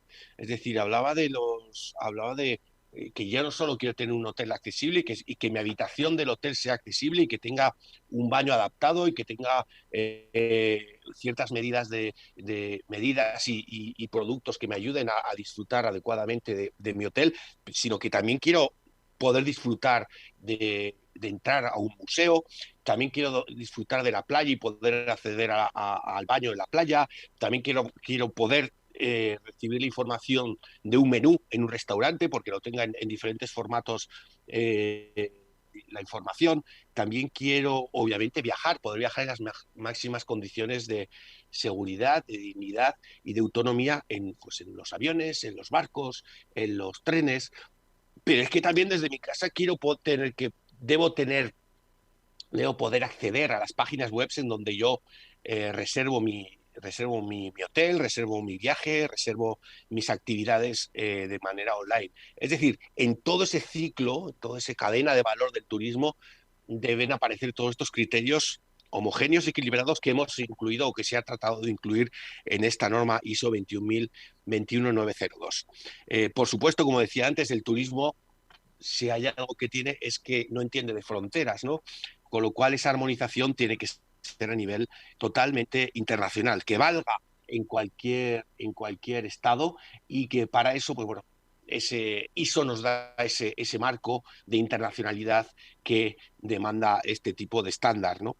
Y por supuesto, no se busca en crear unos nichos, no se trata de buscar una especificidad de turismo para personas con discapacidad, sino que sea aplicable a todo el turismo, para que en un futuro podamos conseguir hablar de turismo en mayúscula, de buen turismo, buenos productos turísticos, buenos destinos turísticos, destinos que acojan a todas las personas y no tengamos que poner etiquetas, ¿no? Ese accesible que yo muchas veces trato de evitar, pues bueno, para que en ese futuro, y que esperemos que sea más pronto que tarde, no aparezca, ¿no? Y hablemos de turismo con mayúsculas, hablemos de diseño con mayúsculas. Y por supuesto es una oportunidad.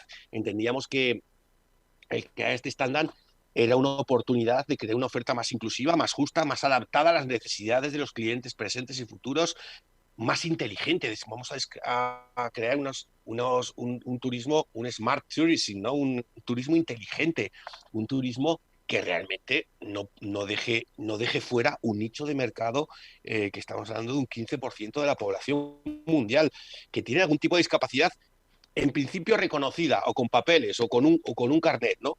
Estamos hablando de más de 1.000 millones de personas en todo el mundo con esa discapacidad reconocida. Imaginaos que hay muchísimas más. Más de 1.000 millones, estamos hablando prácticamente la población de todo China. Es decir, ¿qué empresa, qué servicio puede dejar fuera de su alcance o de su público objetivo a toda la población de China, ¿no? No parece lógico, con lo cual entendemos que era una oportunidad de crear una oferta, una nueva oportunidad para el turismo. El turismo que a nivel global, a nivel mundial, representaba antes de la aparición del COVID, pues más de un 10% del Producto Interior Bruto, como os decía, a nivel mundial. Es decir, 1 de cada 10 empleos en todo el mundo tenía que ver con el ámbito del turismo. Todo esto, obviamente, como todos sabemos, la situación que provocó el COVID-19 ha golpeado duramente al ámbito turístico, y ha sido uno de los ámbitos más perjudicados a nivel económico, a nivel productivo, a nivel global, ¿no? Pero por eso esto es una oportunidad, y justo, pues mira, ha sido casualidad de estas que muchas veces no quieres pensar, porque esto se empezó a gestar mucho antes de que apareciera el COVID-19, pero que se aprobó justo en el momento de que salíamos de la pandemia y que empezábamos a necesitar argumentos para reactivar la economía, reactivar nuestra propia vida, y bueno, fue un momento perfecto, ¿no?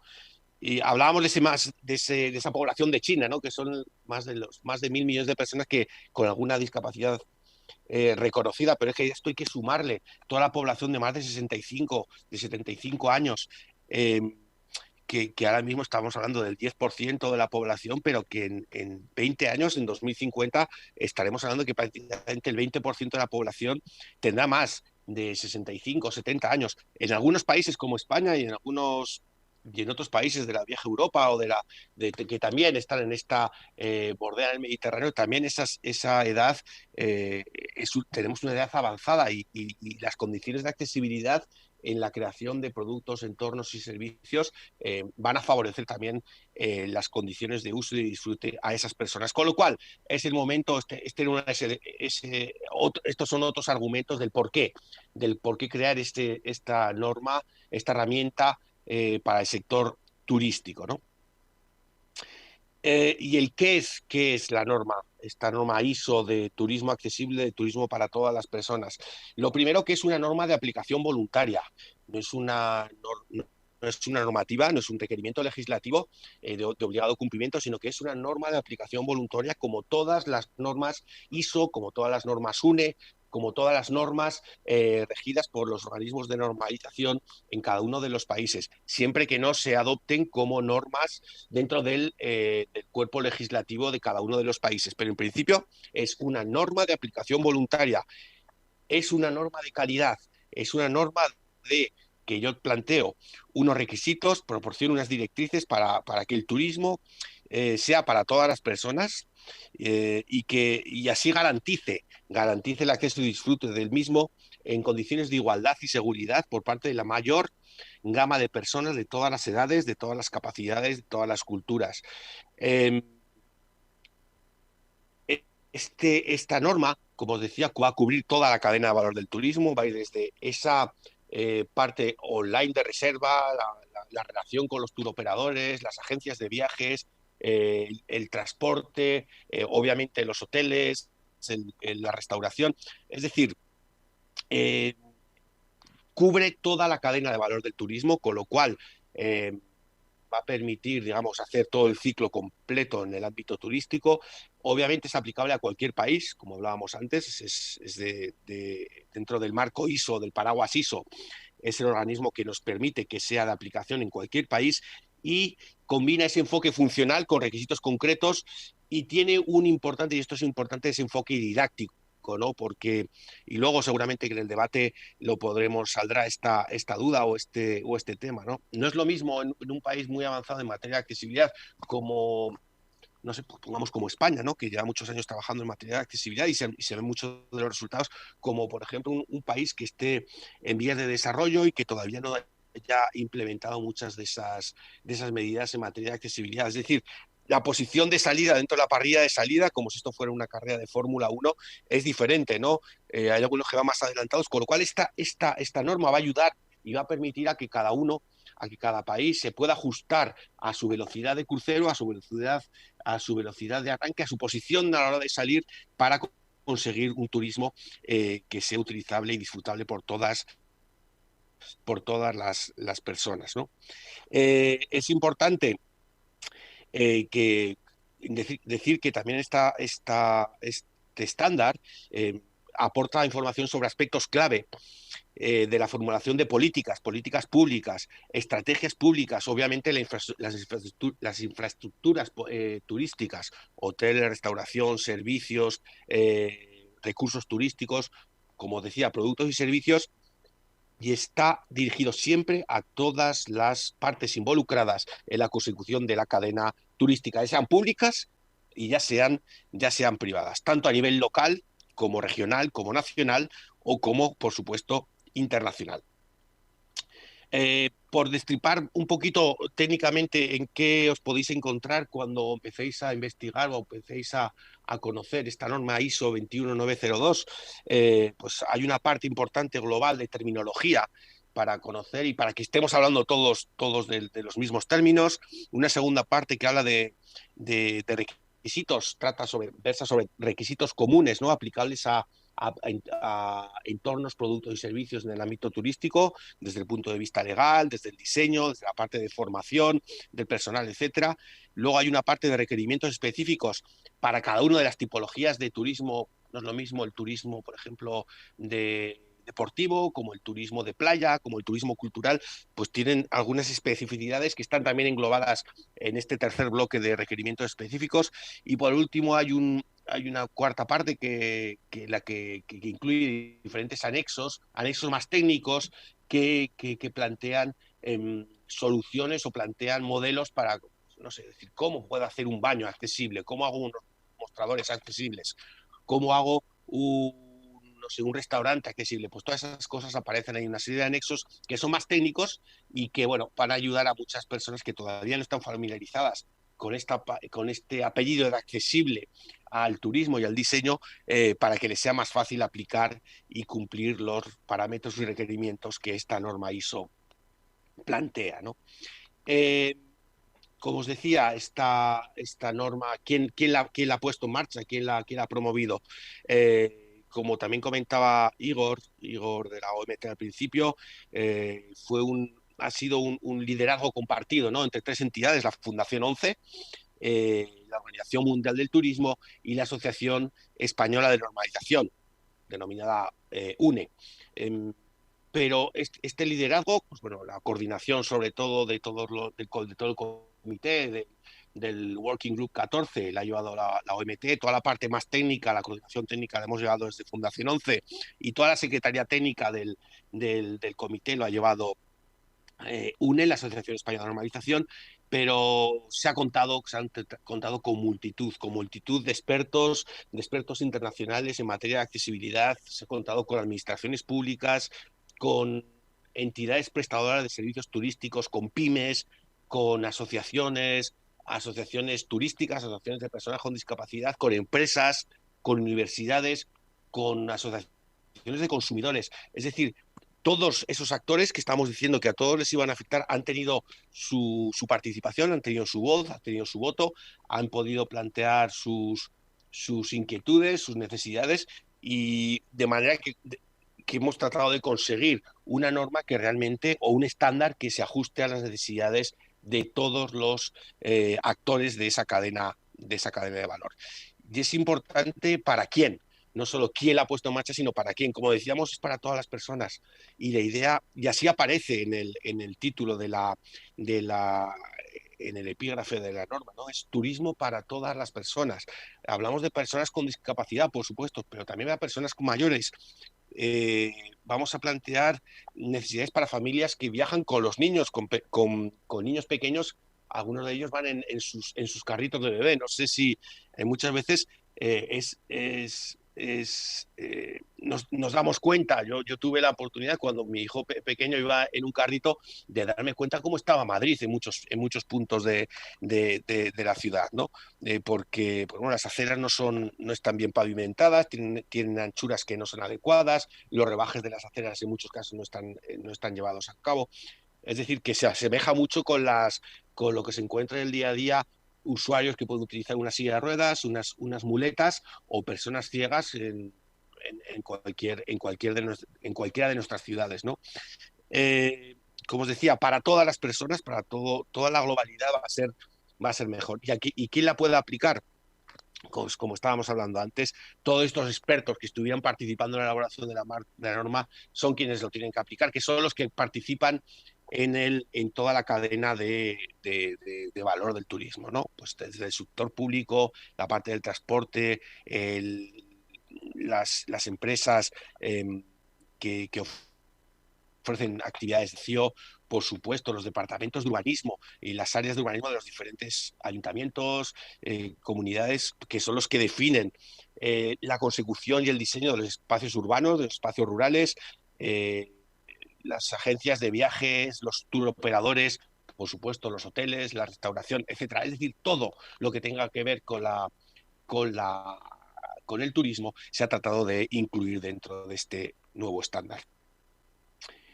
¿Y cómo?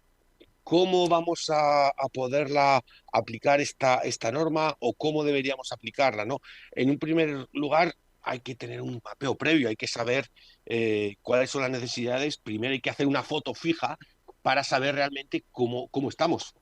Más allá de usuarios, obviamente los usuarios nos van a dar ese feedback, que va a ser esencial, porque a los técnicos y los usuarios muchas veces no vamos a conseguir soluciones adecuadas. Pero hay que hacer un mapeo previo de lo que hay, y hay que aplicar esta guía como una guía interna para mejorar, para hacerse un autodiagnóstico, para después, como en cualquier otro proceso de estandarización y de normalización, que hay una evaluación por una segunda parte y una auditoría finalmente por un tercero independiente que, digamos, audite contra los parámetros y los requisitos que en esta norma aparezcan. Todavía todo ese proceso no está definido, únicamente de momento se ha trabajado únicamente en la norma. Ahora desde los diferentes comités de normalización de cada uno de los países deberán desarrollar todo ese proceso de certificación contra la norma, pero este es el mecanismo en el que nos tendremos que basar a la hora de aplicar los criterios que aparecen en este nuevo estándar. ¿Y dónde se va? Ya lo hemos comentado, ¿no? Aparte, quién ha estado liderando esta norma, pero dónde se ha generado toda esta norma y dónde va a poder aplicar, ¿no? Como os decía, se desarrolló dentro del grupo ISO, del Comité Técnico de Normalización ISO 228, denominado Turismo y Servicios Relacionados, concretamente del Grupo de Trabajo 14, que es específico, donde se trata de las cuestiones relacionadas con turismo accesible, y en el que trabajamos más de 100 expertos de 35 países y 5 organizaciones en liaison, ¿vale? Como partners, digamos, como asesores al comité técnico. Ha sido validado por más de 100 países toda la norma antes de todo ese proceso de aprobación. Y como hablábamos anteriormente, se podrá aplicar sin limitación geográfica siempre que sea adoptado por cada uno de los comités técnicos de normalización de cada uno de los países. En España ya ha sido aprobada, se aprobó en paralelo, una vez se tradujo al español esa norma ISO 21902, ya está aprobada dentro digamos, del menú de normas que son de aplicación en España. O sea, eso ya está aplicado en España, con lo cual en cada uno de los países, en cada uno de los comités deberán aprobarla para que sea adoptada por cada uno de los países.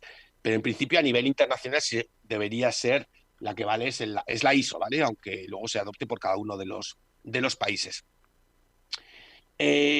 Como os decía, ¿cuándo? Pues bueno, como antes se ha comentado, comentaba Igor, en julio del año pasado conseguimos que ya está disponible, aprobada, con todos los beneplácitos, y ya está disponible la norma a nivel ISO, que, como os decía ahora mismo, en España también lo es por su aprobación con UNE en paralelo. Y como os decía, ha aparecido, digamos, en un momento muy idóneo, ¿no? Como, digamos, que sea como para que se pueda utilizar también como una herramienta para plantear la recuperación del sector, creando una oferta más inclusiva, más justa, más adaptada a las necesidades de los clientes, y por supuesto que para mejorar la calidad. No deja de ser una norma que mejora la calidad del turismo, independientemente que por detrás tenga muchas otras cosas, ¿no? Que es que esté siendo más justa, más inclusiva, más sostenible. Teníamos antes, hablábamos de tener en cuenta a toda la población, no causar, no dejar a nadie atrás. Estamos en una década de los ODS, de los Objetivos de Desarrollo Sostenibles, la Agenda 2030. Tenemos allí uno de ese 10, el Objetivo de Desarrollo Sostenible 10, que es la reducción de desigualdades. Esto contribuye claramente al cumplimiento de ese objetivo, pero también el Objetivo de Desarrollo Sostenible 11, ¿no? Que habla de ciudades y comunidades más sostenibles e inclusivas. Obviamente, las comunidades, los destinos turísticos son comunidades, son ciudades, y como si aplicando digamos la aparición de este estándar va a ayudar al cumplimiento de ese ODS 11 también en línea con toda la Agenda 2030 de las Naciones Unidas, ¿no? Y ahora es necesario difundir su contenido con acciones como la que estamos haciendo hoy aquí para la Unión para el Mediterráneo, pero también más allá. Os necesitamos a todos para que todo el mundo sepa que esta norma existe, que todo el mundo sepa que la puede aplicar, que puede conseguir unos destinos turísticos más justos, más modernos, más que se adaptan realmente a las necesidades de todas las personas, y hacer que los usuarios demanden que se cumpla estos estándares y que se apliquen en cada uno de sus países para para, pues bueno, pues para conseguir eso, un turismo que realmente sea para todas las personas. Y no desaprovechemos esta oportunidad. Yo creo que en el marco de todo el entorno del Mediterráneo, antes también se mencionaba, es un destino turístico a nivel mundial, de referencia. Yo creo que qué mejor marco para aplicar y que esta norma ISO 21902 de turismo accesible, pues bueno, sea un referente donde aplicar todas estas medidas que en este estándar hemos desarrollado desde Fundación 11 en colaboración con la OMT y con UNE, y para que ponerla a disposición de todas las entidades, de todos los países, de cara a conseguir que este viaje sea lo más inclusivo y lo más justo posible. Y sobre todo que sea inteligente. Antes me comentaba Álvaro en mi presentación, las Smart Human Cities. Las Smart Human Parece que se está cortando el vídeo. Bueno, vamos a ver si lo retoma. Debe ser su propia conexión. Tiene pinta. Bueno, en cualquier caso, como está cerrando, si ahora le volvemos a tener para que hable un segundo de las Smart Human Cities. Y si no, en cualquier caso, quiero agradecerle a José Luis. Ah, mira, ya está. ¿Nos escuchas, José Luis? Sí, los escucho perfectamente. Se ha cortado justo cuando hablabas de Smart Human Cities. Bueno, únicamente era para cerrar, ¿no? Que al final la Smart Human City, que igual que un destino turístico es una ciudad, y una Smart Human City es una ciudad inteligente que pone a las personas en el medio de cualquier desarrollo, de cualquier solución. Pues en un Smart Human Destination debe ser igual. En un destino turístico, las personas tienen que ser el centro, los turistas tienen que ser el principal objetivo de todas las soluciones, de todas las medidas, y solo así conseguiremos destinos, ciudades y un turismo más justo y un turismo que sea para todas las personas. Muchas gracias y quedo a vuestra disposición para cualquier pregunta o cualquier cuestión que os pueda ayudar. Pues muchísimas gracias a ti, José Luis. Creo que viene en un momento muy oportuno. Dos cosas. Primero, la presentación que nos has hecho de estos estándares por los comentarios que habíamos tenido antes, y también el mismo estándar que tiene medio año de existencia. Como él decía, justo en el momento de la recuperación y cuando el sector turismo está todavía bastante paralizado, necesita dar ese impulso, igual que prácticamente todo el resto de los sectores económicos, si cabe este más. Por su propia naturaleza, es un muy buen momento para empezar a aplicarlo. Ligando con lo que nos comentaba antes Tarek Nabulsi, justamente es este tipo de estándares la herramienta que pueden utilizar nuestras plataformas, que es en la que se puede basar mismo la Unión por el Mediterráneo, o la Liga Árabe si quiere hacer sus temáticas para distribuir nuevas propuestas ministeriales, distribuir nuevos avances entre sus gobiernos sobre el tema de turismo, basarse pues en estos establecimientos comunes que se han desarrollado, que son los estándares a nivel internacional. Un buen punto de partida si luego lo quieren aplicar. No sé si hay alguna intervención, si alguien quería tomar la palabra. Federico quiere. Gracias, Álvaro. Thank you. Thanks, first of all, to all the speakers of this session. That was really interesting and instructive, and definitely, there is a greater deal of attention that we need to dedicate to the inclusion of persons with disabilities in tourist sectors on both sides, on the side of leisure recipients, of people enjoying tourist opportunities, and on the other, on employing persons with disability in the tourist sector. So I think we need to look at both faces of the coin here. Just one point, because I actually have been in a couple of discussions with some of you about how to reflect some of the ideas that have arisen during yesterday and today conversations in the commitments to the Global Disability Summit, which, as you know, as I mentioned yesterday, were open until yesterday, but still there is the opportunity to submit commitments by email. So there is no specific business sector, so to say, on which to commit for inclusion of persons with disabilities. But nevertheless, there are spaces in the menu of commitments that can reflect interests from organizations, states, private institutions, why not, also on including persons with disabilities in the daily work, on committing on, I don't know, improving accessibility of facilities and so on and so forth. In particular, there is one point on sticking it perhaps a little bit from the side, but that refers to accessibility and assistive technologies specifically, calling on the private sector to develop business models and product designs, adaptations that create win-win situation for business and assistive technologies users. So in this sense, we can expect maybe something to move on throughout the Global Disability Summit. Who knows? I haven't seen myself the list of commitment yet. It's too soon. They will still need to be elaborated, but I'm also curious to see whether there will be some specific commitment in referring to the sector of tourism, as much as other sectors, of course, but since we're talking tourism here, that's what I'm referring to. And very final point, perhaps from there, then we can extract some ideas, proposals, lessons, and connect to what Tarek was saying during his intervention. So the possibility of enlarging the discussion at ministerial level, some sort of wider debate for the region, involving national institutions, private institutions, civil society, of course, and these becoming like giving a leg up into the recovery, and the recovery being effectively inclusive and accessible to persons with disability. So yeah, just some thoughts that arise through the conversation, not adding much, I believe, to the specific topic, but I think there are points of interest for the future. Thank you, and gracias a todos los intervenientes. Thank you so much, Federico. And I think Fenelon Suat wants to take the floor.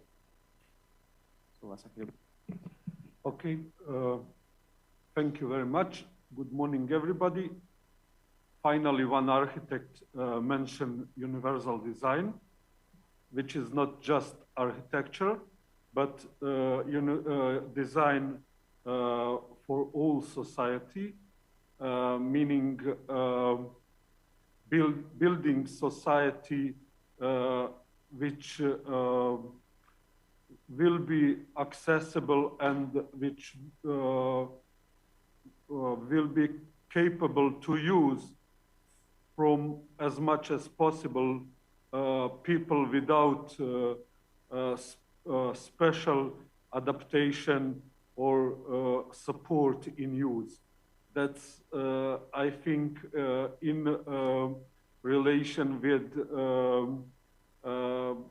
sense of UNCRPD, especially defined in Article 2 as a concrete definition, but also in relation with approach of human rights equal for all people. That means also that accessible tourism needs to be connected with the development of the places, of the cities or landmarks or buildings which are for all people. We heard many times here that there is a billion people with disability in the world, but we need to take in consideration among those billion, 80% living in poverty. Is the tourism accessible to them anyhow when they are thinking how to survive day for today? And on the other side, we know evidentially that as much as expensive facilities are, they are more accessible. That means that people with disability need to be rich enough to provide the possibility for ourselves to consume tourism as something we are interested for. So that means that universal design, especially during the process of recovery, need to be applied in a premises, in an environment which need to be reconstructed or whatever, recover, and more accessible to all. And we really need to take in consideration that this is a process. It cannot happen now, even if we will have enough financial resources to invest in a change we want to see. Another issue important as well, heard many times during these 2 days, is the training. Yes, it's important for those who are already working in a touristic sector, but investing in future, also according universal design, we need to include the aspects of inclusion and teaching future workers, experts, whoever, that inclusiveness is one of requirement of society, and it's related to everybody. Elderly, fat people as I am, for example, and some other groups of people. Imagine what it means, design for all, when, for example, in elevator, okay, there is voice announcement of where I am, but it's in Spanish, and I don't understand Spanish. What happened then? It's almost the same when that voice don't exist. You know, it's not possible for a traveler from different part of world to use universality, which is standard in another part of the world. We need to be aware about all of these things when we are talking about universality and when we are talking about inclusion. And then I must say that it is pity, but it is some kind of reducing possibility for us people with disability to reach everything we want or anybody can reach. Imagine, for example, that St. Peter Cathedral in Rome, it's one of the top touristic destination in the world. But for many of us, it could be not possible to reach the top of cathedral because of a lot of barriers we need to overcome. Like I said, for me who is fat and stairs are really narrow, for those who need elevator and no chance to build elevator to top of that cathedral without any lot of destruction which is necessary to make. So even if we dream to have everything as accessible and reachable, we disabled need to be aware that it could be not possible. But generally speaking, we need to advocate for everything to be accessible for us in a way to get something or as much as possible accessible to us. And at the end, universality we are talking about and the inclusion we are talking about is really connected with the phrase one of my great colleague and disability activist and politician says that all those which is good for people with disability is better for all society, meaning all of us will benefit for those changes we are making for people with disability. Thank you very much. Muchas gracias, Suha Sahirovic. No sé si tenemos alguna petición más de intervención.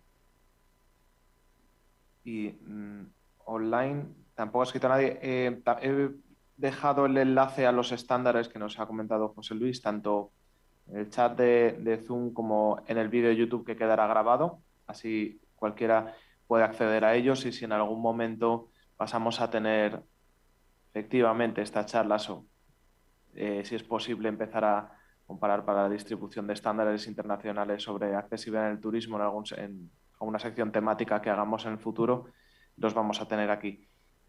Nada más, ahora vamos a pasar a hacer una pausa para café y volveremos alrededor de las 12 para hacer primero las conclusiones y recomendaciones de la conferencia y después las palabras de clausura. Muchas gracias.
Hello, everybody.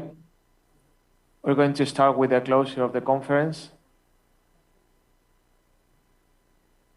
Okay, 1 minute.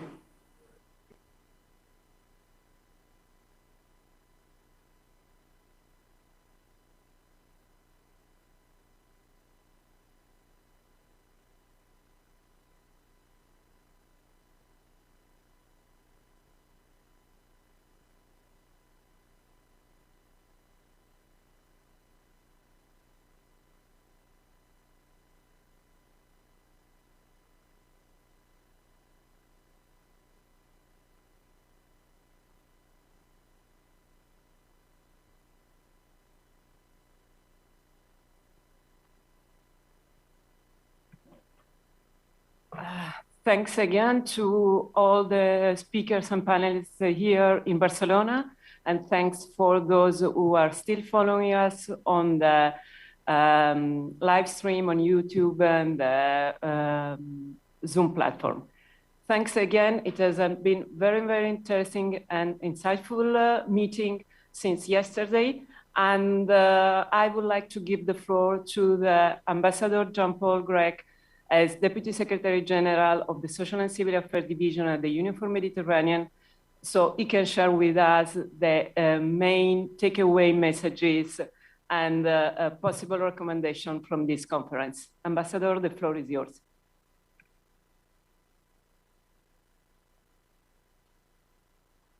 Thank you, Anna.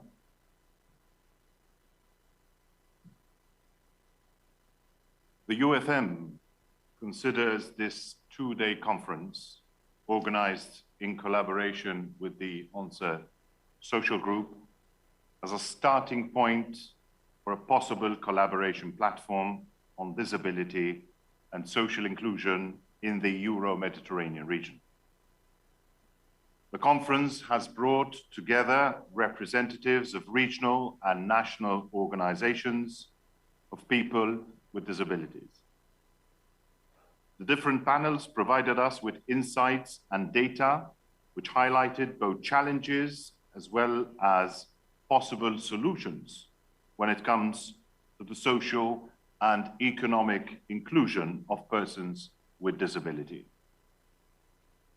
Distinguished representatives, allow me to share with you some takeaway messages from the deliberations that took place.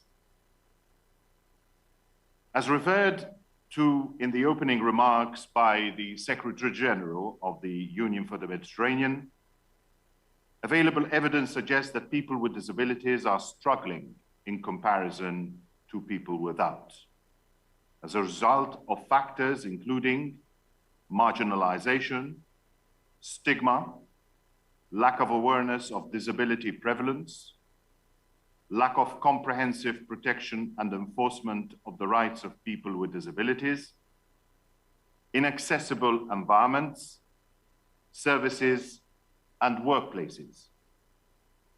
Such exclusion has costs for the wider society and the lives of people with disabilities. The pandemic has exacerbated inequalities and barriers to the socio-economic inclusion for people with disabilities. Specific measures in national and local recovery plans should be adopted in order to ensure addressing negative consequences of the pandemic on persons with disabilities. In the area of human rights and accessibility, the pandemic has exacerbated inequalities and barriers for the social inclusion of people with disabilities. There is also a lack of data on this issue. People with disabilities are largely excluded from disaster planning and response mechanisms. There is the need to provide training on accessibility to ICT professionals. In the area of employment, COVID-19 has impacted dramatically on the job market, especially for people with disabilities. There are no effective data on employment rates for people with disabilities in the Euro-Mediterranean region. However, the involvement of people with disability in the job market is extremely low. People with disabilities face many barriers when entering the job market, including lack of experience, as well as lack of awareness of available opportunities. It was stressed that national governments and civil society organizations should cooperate to open up routes to economic empowerment and financial inclusion so that people with disabilities can enjoy decent work and achieve financial independence. This will lead to the creation of more and better jobs, providing social protection, ensuring the necessary skills training, and making workplaces accessible. In the area of social protection, the Arab region is ranking very low in the identification and implementation of social inclusive norms. Social protection shall be seen as a tool to promote the inclusion of people with disability in the active population. We need a shift in perspective. Should we keep considering social protection as a sort of parachute or charity for persons with disability, this will not empower them and they will remain excluded. We need to build the capacity of associations to promote social protection measures. In the area of gender and disability, the debate highlighted some key data, such as women with disabilities are greatly underrepresented in national disability policy coordinating mechanisms and even in gender equality bodies. Fewer women lead organizations of persons with disabilities. Women with disabilities are at least 2 to 3 times more likely than other women to suffer violence, including at the hands of family members, intimate partners, caregivers, and institutional facilities. Compared to men with disabilities, women with disabilities are 3 times more likely to be illiterate, 2 times less likely to be employed, and 3 times more likely to have unmet needs for health care. In terms of possible solutions, amongst others, speakers stressed the improvement of legal frameworks, the adoption of concrete policy and financial measures to ensure full political and economic participation of women, the designing of capacity building programs for CSOs and private sector, and the need to invest on education and raising awareness. A cross-cutting issue which emerged prominently is the urgent and clear need for data collection. In order to fuel policies and drive actions, a major effort in gathering and using better data and evidence to understand and address the scale and nature of challenges faced by persons with disabilities is required. Data gathering and analysis demands not only political commitment, but also the mobilization of financial resources. In this regard, the role of national institutions remains crucial in achieving this objective. Tourism is a propelling economic sector for the inclusion of persons with disabilities. Enhancing accessibility and inclusiveness of tourism is a business case as the industry becomes more responsive to the needs of the market, addressing a potential market in the EU of 130 million people, and improves the quality of service. It is also a human rights issue, as participation in cultural life, recreation, and leisure is recognized by the UN Convention on the rights of persons with disabilities. Common guidelines at global level improve normative levels of accessibility in order to avoid diversity of requirements that hinders the market. Therefore, there is a need of applying the new ISO 21902 comprehensive standard in accessible tourism. The Union for the Mediterranean could support to promote an accessible tourism strategy in the region, to tackle areas such as access to information, training of professionals, restoration, cultural and leisure premises, hotels, built environment of tourist destinations, local transport, but also avoid direct discrimination in access to services such as pools or sport facilities, amongst other actions. The strategy should be implemented in cooperation with persons with disabilities.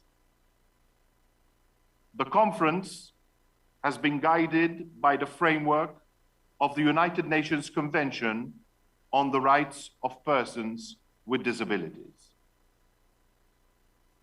The concrete implementation of any recommendations formulated during the conference will inevitably require a close consultation with and active involvement of persons with disabilities, as well as their representative organizations in designing, implementing, and monitoring COVID-19 socio-economic recovery plans.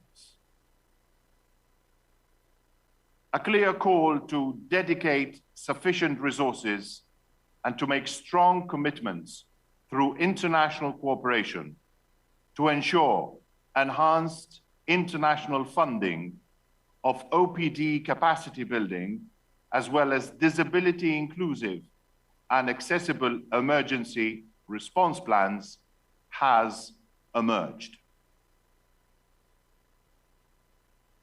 The distinguished participants, I remain confident that further exchanges and collaborations like these will materialize, the ultimate ambition being that of scaling up collectively the debate at the regional level. I thank you. I now give the floor to the Director of International Relations at the ONCE Social Group. Dear Javier, you have the floor.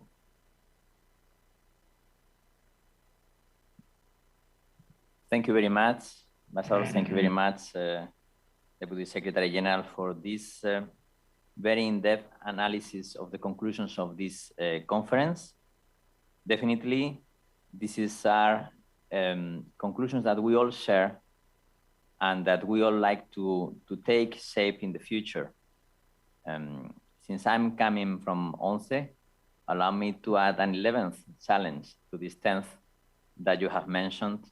And definitely is now time to have a structural support for the international organizations such as the Union for the Mediterranean to develop an agenda on disability in the region.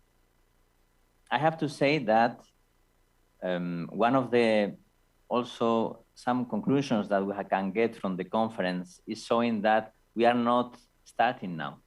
There has been really work coming mainly also from civil society, the European Disability Forum, the Arab Organization of Persons with Disabilities, now also with the idea to create a network of organizations of persons with disabilities in the Euromed region, which we really would like to wish the best to be able to form this organization. But definitely, we are not in the starting point. There is a lot of work, and now it is really a great opportunity to have the cooperation together with the Union for the Mediterranean, to have a structure of a dialogue between civil society and also governments in the region that really would like to move the agenda towards a more inclusive Euro-Mediterranean region for persons with disabilities.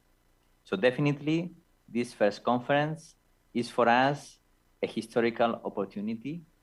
It's the beginning of a process that means a dialogue between persons with disabilities that are living in the region and they want to be active in the future of the region, because disability is a bridge. Disability can be really something that connects persons with or without disabilities in the region. We have the chance of having the convention. The convention has created a common language for all of us in the region. The convention has created a common definition of what we understand about the rights of persons with disabilities. So this is really an opportunity. We have the tool, we have the language. So definitely cooperation can take place. Let me also take one issue which I think and I believe is important. In February, we have been informed also during the conference, there will be a global disability summit. There will be an opportunity for many countries around the world, but definitely around the Euro-Mediterranean region, to have commitments towards the future of the inclusion of persons with disabilities in their countries. So definitely, I would like to add to the whole summary a call to governments in the region and to the organizations to have a dialogue with these governments to make sure that we can have a good set of commitments coming from the region for the future of persons with disabilities and their rights in the Euro-Mediterranean region. Let me just add a final comment. As I said, the Union for the Mediterranean can bring to all of us a space of dialogue, space also of a common objective on the inclusion of persons with disabilities that can be developed through the structural work of the Union for the Mediterranean, because institutions are there to provide us with that type of stability in the dialogue between governments. We know that quite well from the European Union, and we know that also quite well when we think about other organizations. Union for the Mediterranean definitely will stay with the persons we all go, but the institution will be there, the structure will be there. And if we are able to include disability in the discussions, definitely, even if we are not there, we will have an improvement on the rights of persons with disabilities, thanks to the Union for the Mediterranean. I would like also to finalize by calling to the need, and if possible, and dear Deputy Secretary General, we would really like to have a second conference. I think it would be very important to have a continuity of the discussion. Today, we broke the ice with these discussions, but definitely we need to go further. We need more time for discussion. We need more to go in depth. Today, we have a set of different ideas, different policy areas, but maybe one day we'll have to go one by one in further discussions to the Union for the Mediterranean. So I would like to finalize with these comments, and again, by thanking yourself, representing the Union for the Mediterranean, for this opportunity to have this discussion together with my colleagues coming from the different parts of the Euro-Mediterranean region. Thank you very much.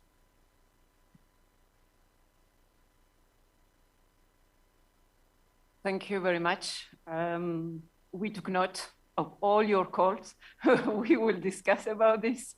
And internally, the UfM, we will see how to further proceed on it. I would now give the floor to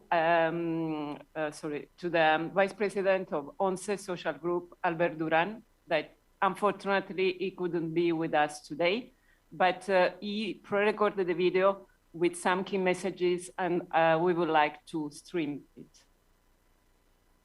Thank you very much.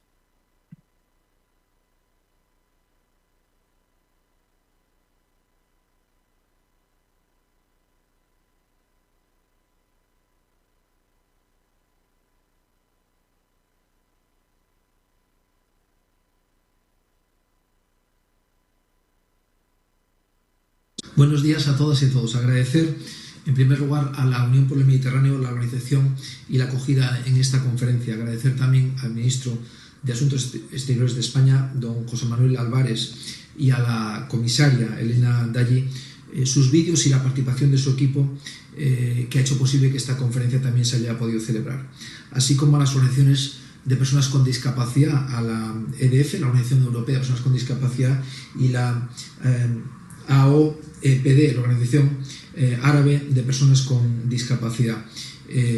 Sin duda ellas tienen un papel muy importante en que las personas con discapacidad tengan un papel activo en la búsqueda de alternativas, de herramientas para su empoderamiento.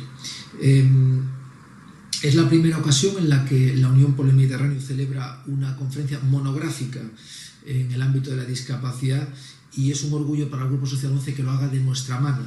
Sin duda, con ello cumplimos uno de nuestros objetivos, y es incorporar la discapacidad en la agenda de otras organizaciones, de otras esferas de decisión, que pueden ayudar realmente a que las personas con discapacidad tengan un futuro mejor. La experiencia de la Unión por el Mediterráneo, por ejemplo, en la defensa o en la identificación de los derechos de las mujeres, nos anima, sinceramente nos hace ser optimistas. Esta metodología de trabajo, ese compromiso también para que pueda beneficiar a las personas con discapacidad del eje mediterráneo. El Grupo Social 11 tiene un compromiso desde siempre, desde hace más de 83 años, con las personas ciegas en particular y con las personas con discapacidad en general. Un compromiso por su inclusión social, un compromiso por garantizar la igualdad de oportunidades a través del empleo, a través de la formación, a través de la eliminación de todo tipo de barreras, las físicas, las mentales, las tecnológicas. Un compromiso que hace que la eliminación de barreras más la apuesta por el empleo podamos tener realmente personas con discapacidad capaces de poder luchar, de poder trabajar por su destino, de que puedan ser protagonistas de su propio futuro. Apoyamos siempre al movimiento de las personas con discapacidad. Es fundamental que sean las propias personas con discapacidad las que puedan avanzar, las que puedan marcar la orientación de sus avances, y sin duda la experiencia que tenemos en trabajar en muchísimas regiones, en América Latina, en la vecindad del sur de Europa, en la Unión Europea, pues nos ha permitido también tener la oportunidad de un enorme aprendizaje, de conocer directamente experiencias de éxito, experiencias realmente de muchas organizaciones, de muchos colectivos de personas con discapacidad que han podido encontrar un futuro. El arco mediterráneo es muy importante para nosotros. Hemos trabajado doblemente en este ámbito a través de influir a través de las políticas de la Unión Europea para apoyar a nuestros países amigos del sur del Mediterráneo, pero también con proyectos con los que trabajamos directamente en los países árabes, y que sinceramente nos gustaría que pudieran ser el germen de otras acciones que vamos a plantear en el futuro. Es un compromiso en el Grupo Social 11 con la solidaridad, es un compromiso con poder ayudar a otros que están peor que nosotros, es un compromiso también el que hemos alcanzado con nuestro gobierno, el gobierno de España, por los próximos 10 años, en el que hemos incorporado, además de las tradicionales luchas por el empleo, por la formación, el compromiso por conseguir empleo y formación para personas con discapacidad, por la eliminación de barreras, también el apoyo a aquellas personas ciegas de cualquier parte del mundo que estén en proceso de asilo en España. Una Europa, si no es social, no es Europa. Un eje mediterráneo que no apueste por la igualdad de todas las personas, pues sin duda será una región que tenga menos legitimidad también para reclamar una mejora global para esta región. Por lo tanto, creo que ambos tenemos que hermanarnos, Europa, el eje mediterráneo, el sur de Europa, todas las naciones, todos los estados que están alrededor del Mediterráneo, para tratar de defender a aquellos más vulnerables, de defender a las personas con discapacidad, y con ello también tener una mayor legitimidad también para apostar en general por la modernidad y por la mejora, ¿verdad?, y por el avance social de todos nuestros pueblos. Muchísimas gracias, gracias por participar en esta conferencia, y un abrazo del Grupo Social 11.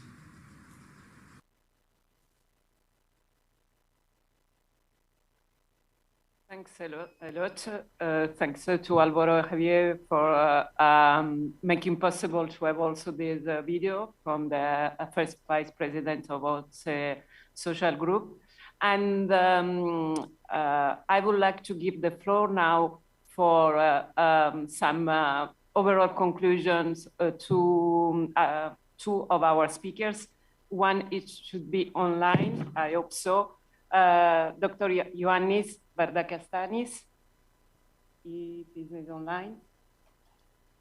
I am here, I'm here. Okay, perfect. Thank you very much. The floor is yours.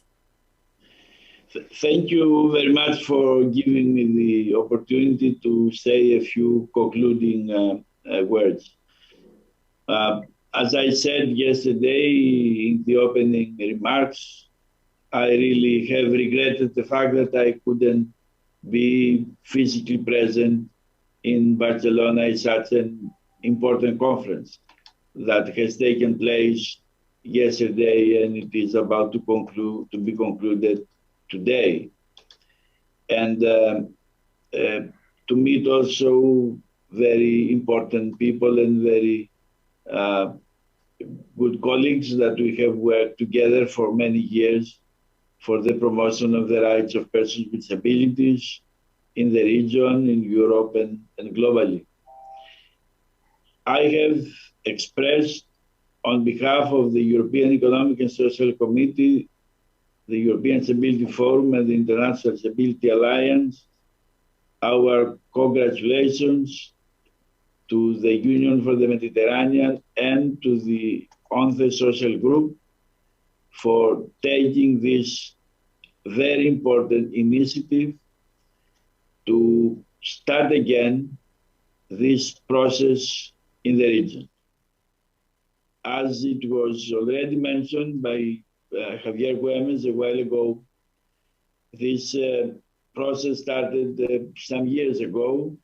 It has been interrupted, and now we see a very important organization like the Union of the Mediterranean and also the leader in our movement, the UNTE Social Group, taking this initiative to create the socio-political environment that is necessary to bring back to visibility persons with disabilities in the region and to create the channels of communication that should lead to a better place of the 15% of the population in all countries in the Mediterranean region to be, as I said yesterday in the opening remarks, at the table of decision-making processes. I fully agree with the challenges that were presented by the Deputy Secretary General, by Javier Güemes, and also by the words and the messages from the first Vice President of the UNTE Social Group, Alberto Duran. We are in a period of turbulence, of crisis. Our societies, our countries have or should start immediately the reconstruction and recovery processes because of the pandemic, but also of other socioeconomic and other reasons. And this reconstruction and recovery should also include, without any limitations, the persons with disabilities. Both, as I said, at the table of planning and implementing the reconstruction and recovery plans, but also in the measures and in the policies that the recovery and reconstruction plans in the countries will put forward to take our societies and economies to another era. We know also what is happening in our region. It was mentioned by other speakers. I mentioned at the beginning the refugee and migration situation in the region. And we know what is happening with refugees and migrants with disabilities.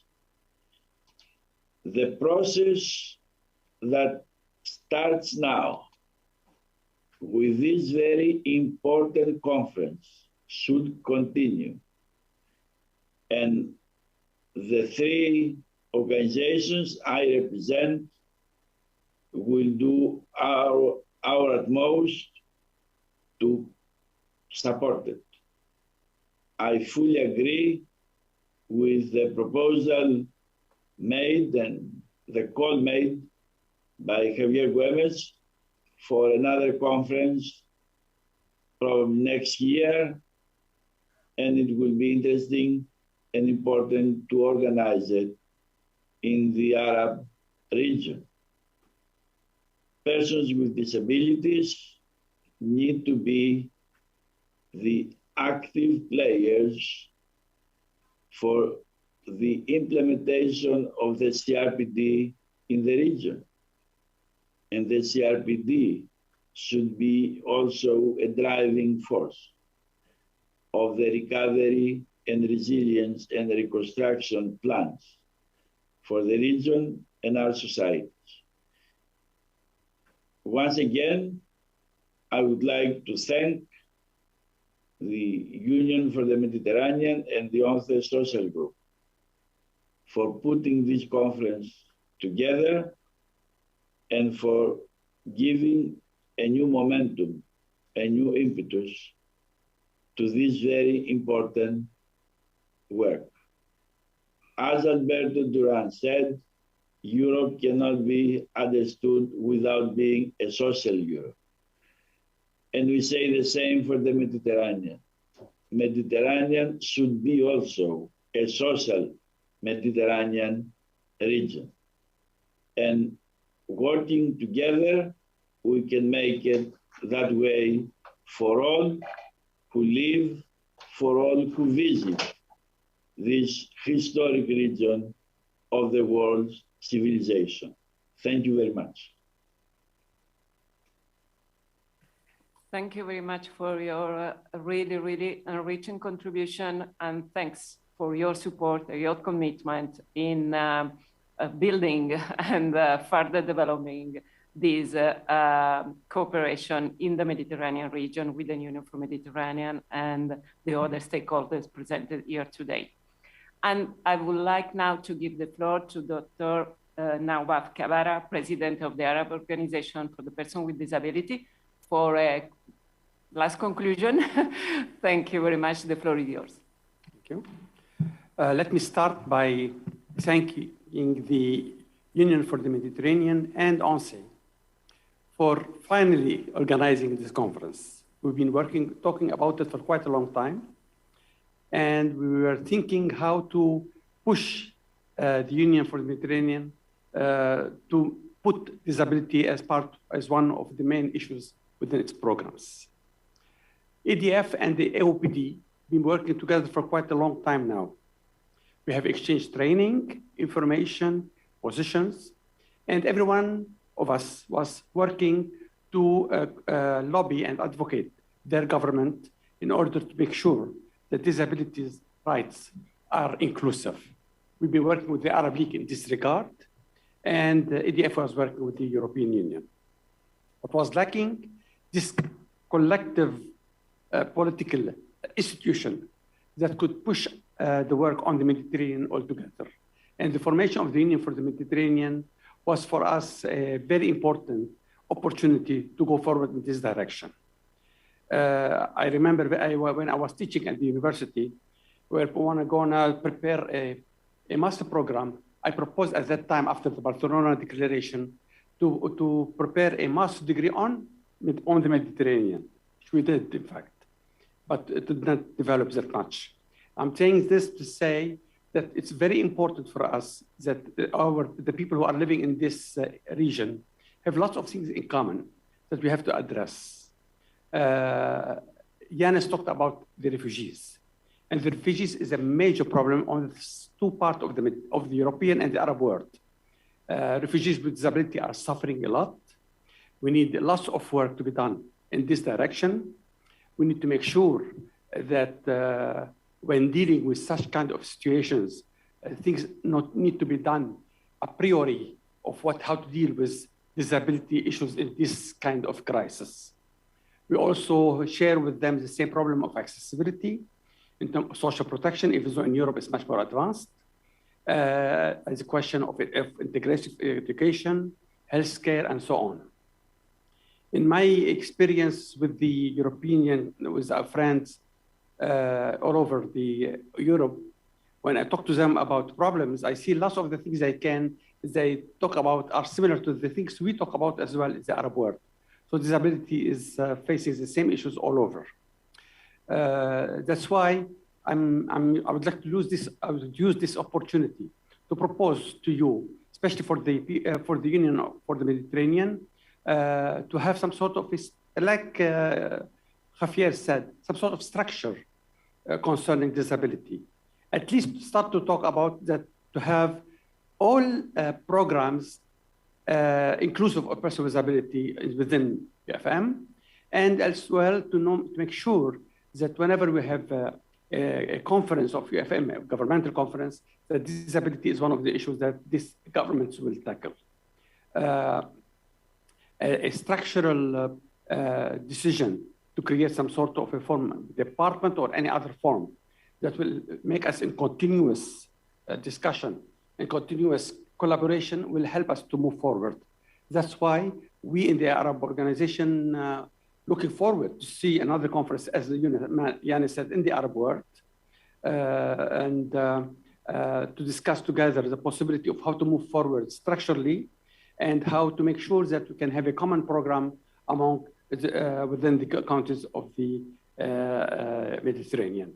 I would like to end by saying thank you very much for this opportunity, and we'll be pushing forward for the conference, second conference take place in the Arab world, and to collaborate with you on this.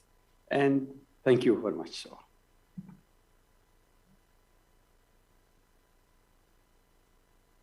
Thank you very much. Indeed, I think in our conclusions and the final report of this conference, there will be this clear call for continuing cooperating and for the possibility to foresee a new conference in the Arab region. I don't know if, because now we are expecting for an intervention from the director of Spanish Agency for International Cooperation and Development, but I think he's not yet online. So we will have, I think, still 10 minutes. We can, yes, I wanted to propose to give the floor to you, Dr. Tarek Alou, for the League of Arab States. Thank you very much.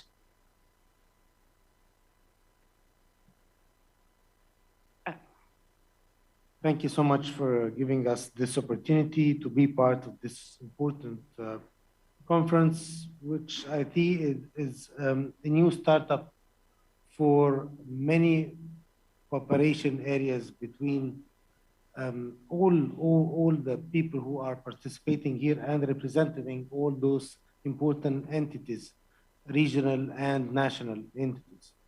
I would like to suggest two things. First of all, I would like to suggest that within the outcome of this important meeting, that we mentioned the success stories.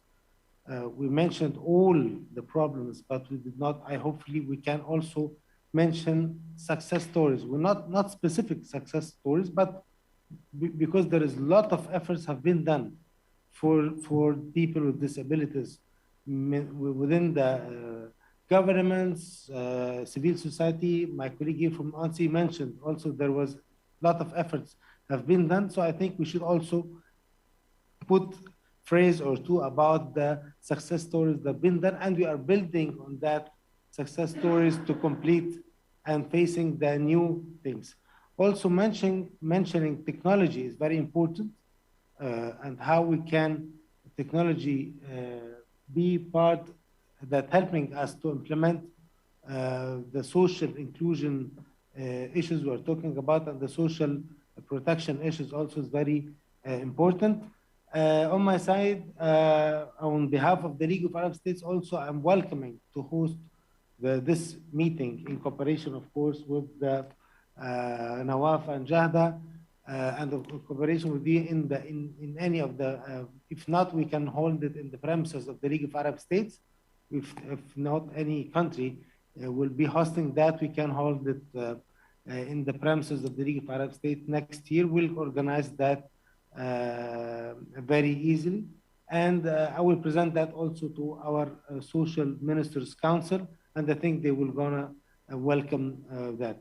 At the end, hoping that this event will take us to a new position, helping our families of people with disabilities. And thank you so much again for inviting us for this very important conference. Thank you so much.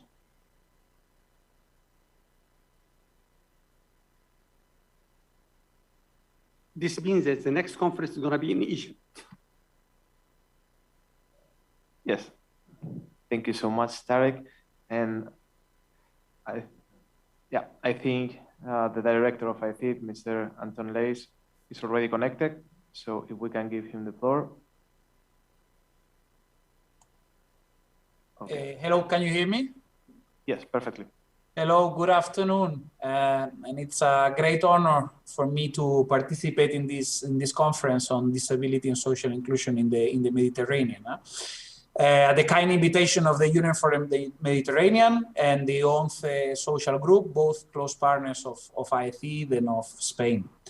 I send you the greetings of Minister José Manuel Alvarez, who have asked me to be with you today in his stead, and he's sending you best wishes. I think this is the first initiative of this kind organized by the Union for the Mediterranean on the topic as an event addressing the challenges of persons with disabilities in the Euro-Mediterranean region, but also the options to protect their rights and empower them in the context of more inclusive societies. This is a timely conference highlighted by the focus on three crucial aspects of what it is the post-COVID-19 recovery programs and reconstruction, prioritizing rights and employment, in this case of people with limited abilities. Second, the importance of a gender perspective, and that's something that we are all, as we look at the post-COVID-19 societies and economies, we are looking very closely. And third, the role of accessible tourism in the social inclusion of people with limited abilities, which is of course important for countries on both sides of the Mediterranean. So for this timely endeavor, the Union for the Mediterranean's choice of partner could not be better. The UNCE Group is one of the leading civil society institutions, both in Spain, and those of you Spanish in the room know them perfectly, but I'm sure also internationally you've all heard of UNCE, and is fully consecrated to the empowerment of people with limited capabilities. Among other important awards, UNCE received the Princess of Asturias Prize for Concord in 2013, and it's an entity that is well recognized across Spanish society. The Spanish International Cooperation Agency, ICID, which I have the honor to head, has a collaboration agreement with UNCE. Through this agreement, we partner with civil society organizations in our partner countries, also in the Southern Mediterranean, in order to mainstream disability issues into cooperation partner countries' public policies and our own development cooperation program. Spain and ICID have received also several national and international awards and prizes, such as the prestigious Franklin Delano Roosevelt International Disability Award or Fermi Prize for introducing disabilities into the country's official international development policies with increasing effectiveness. So we are also a very active development cooperation on topics related to disabilities and people with disabilities. We celebrate that this important event has brought together in Spain national and regional policymakers, civil society experts, as well as private and public actors from the Euro-Mediterranean region. The UfM working method and rich experience in bringing together the right participants and stakeholders has enabled, I am sure, a fruitful exchange today in order to share analysis and make recommendations on the type of policies for inclusion and enabling measures in a perspective of a post-COVID-19 agendas and recovery programs in the region. So dear friends, despite the progress made in the past decade, persons with disabilities still face considerable barriers and have a higher risk of poverty and social exclusion. The situation of persons with disabilities in the Euro-Mediterranean region is far from being satisfactory. Let's be clear about it. Although many countries have improved, of course, their laws and regulations, with some advances affecting positively this group through the last years, there is room for improvement and there is still a long way to go. The need to improve and to increase attention to persons with limited ability affects both sides of the Mediterranean, certainly countries in the south, but also the EU. As an example, in 2019, close to 30% of the EU population aged 16 or more with activity limitations were at risk of poverty or social inclusion, 28.4% actually, to be precise. That's a very significant percentage, and particularly when we compare it with the average, the regular average for the overall population of 18.4%.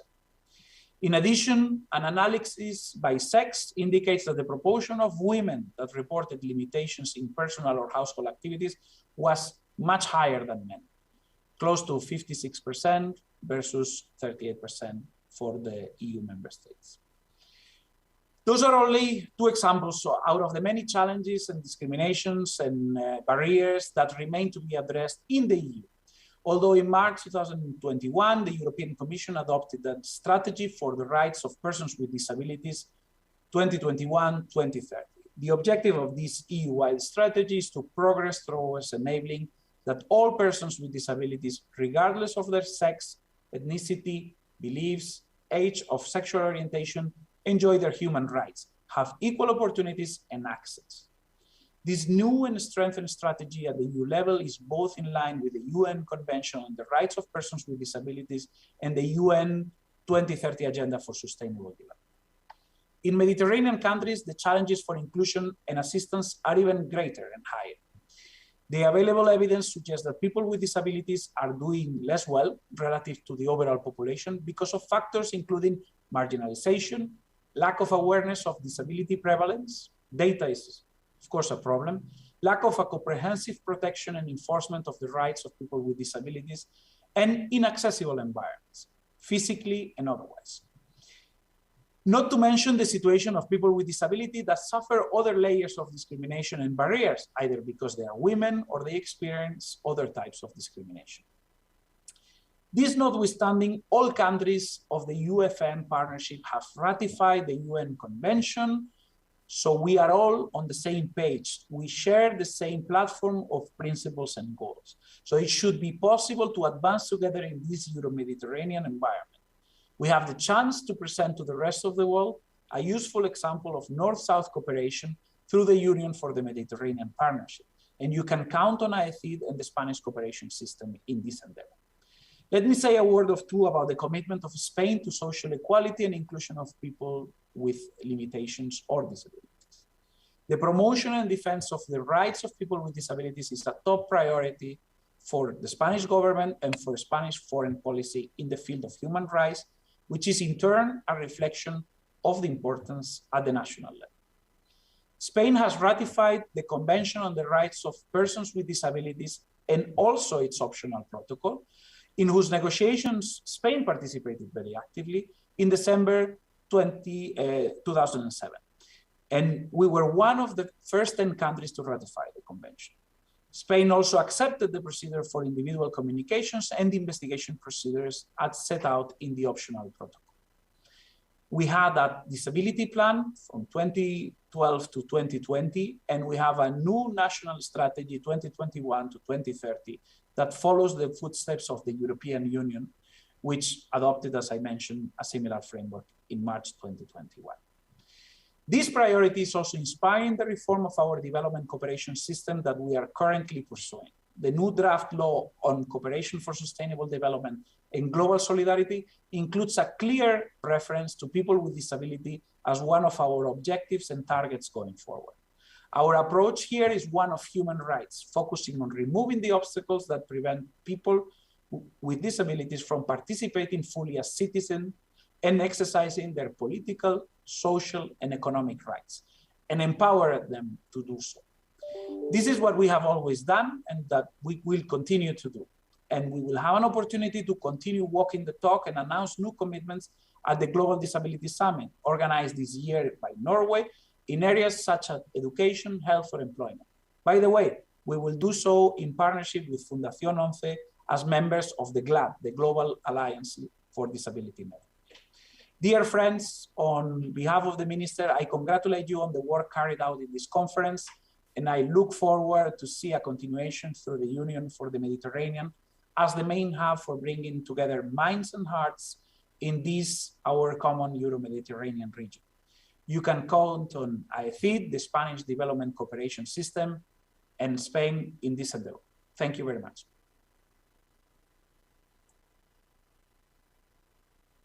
Thank you very much. Thank you very much for your intervention and for sharing not only the commitment of the Spanish Agency for International Cooperation, but also to share the activity you are carrying on and the adoption of this new plan with a focus on human rights, including disability.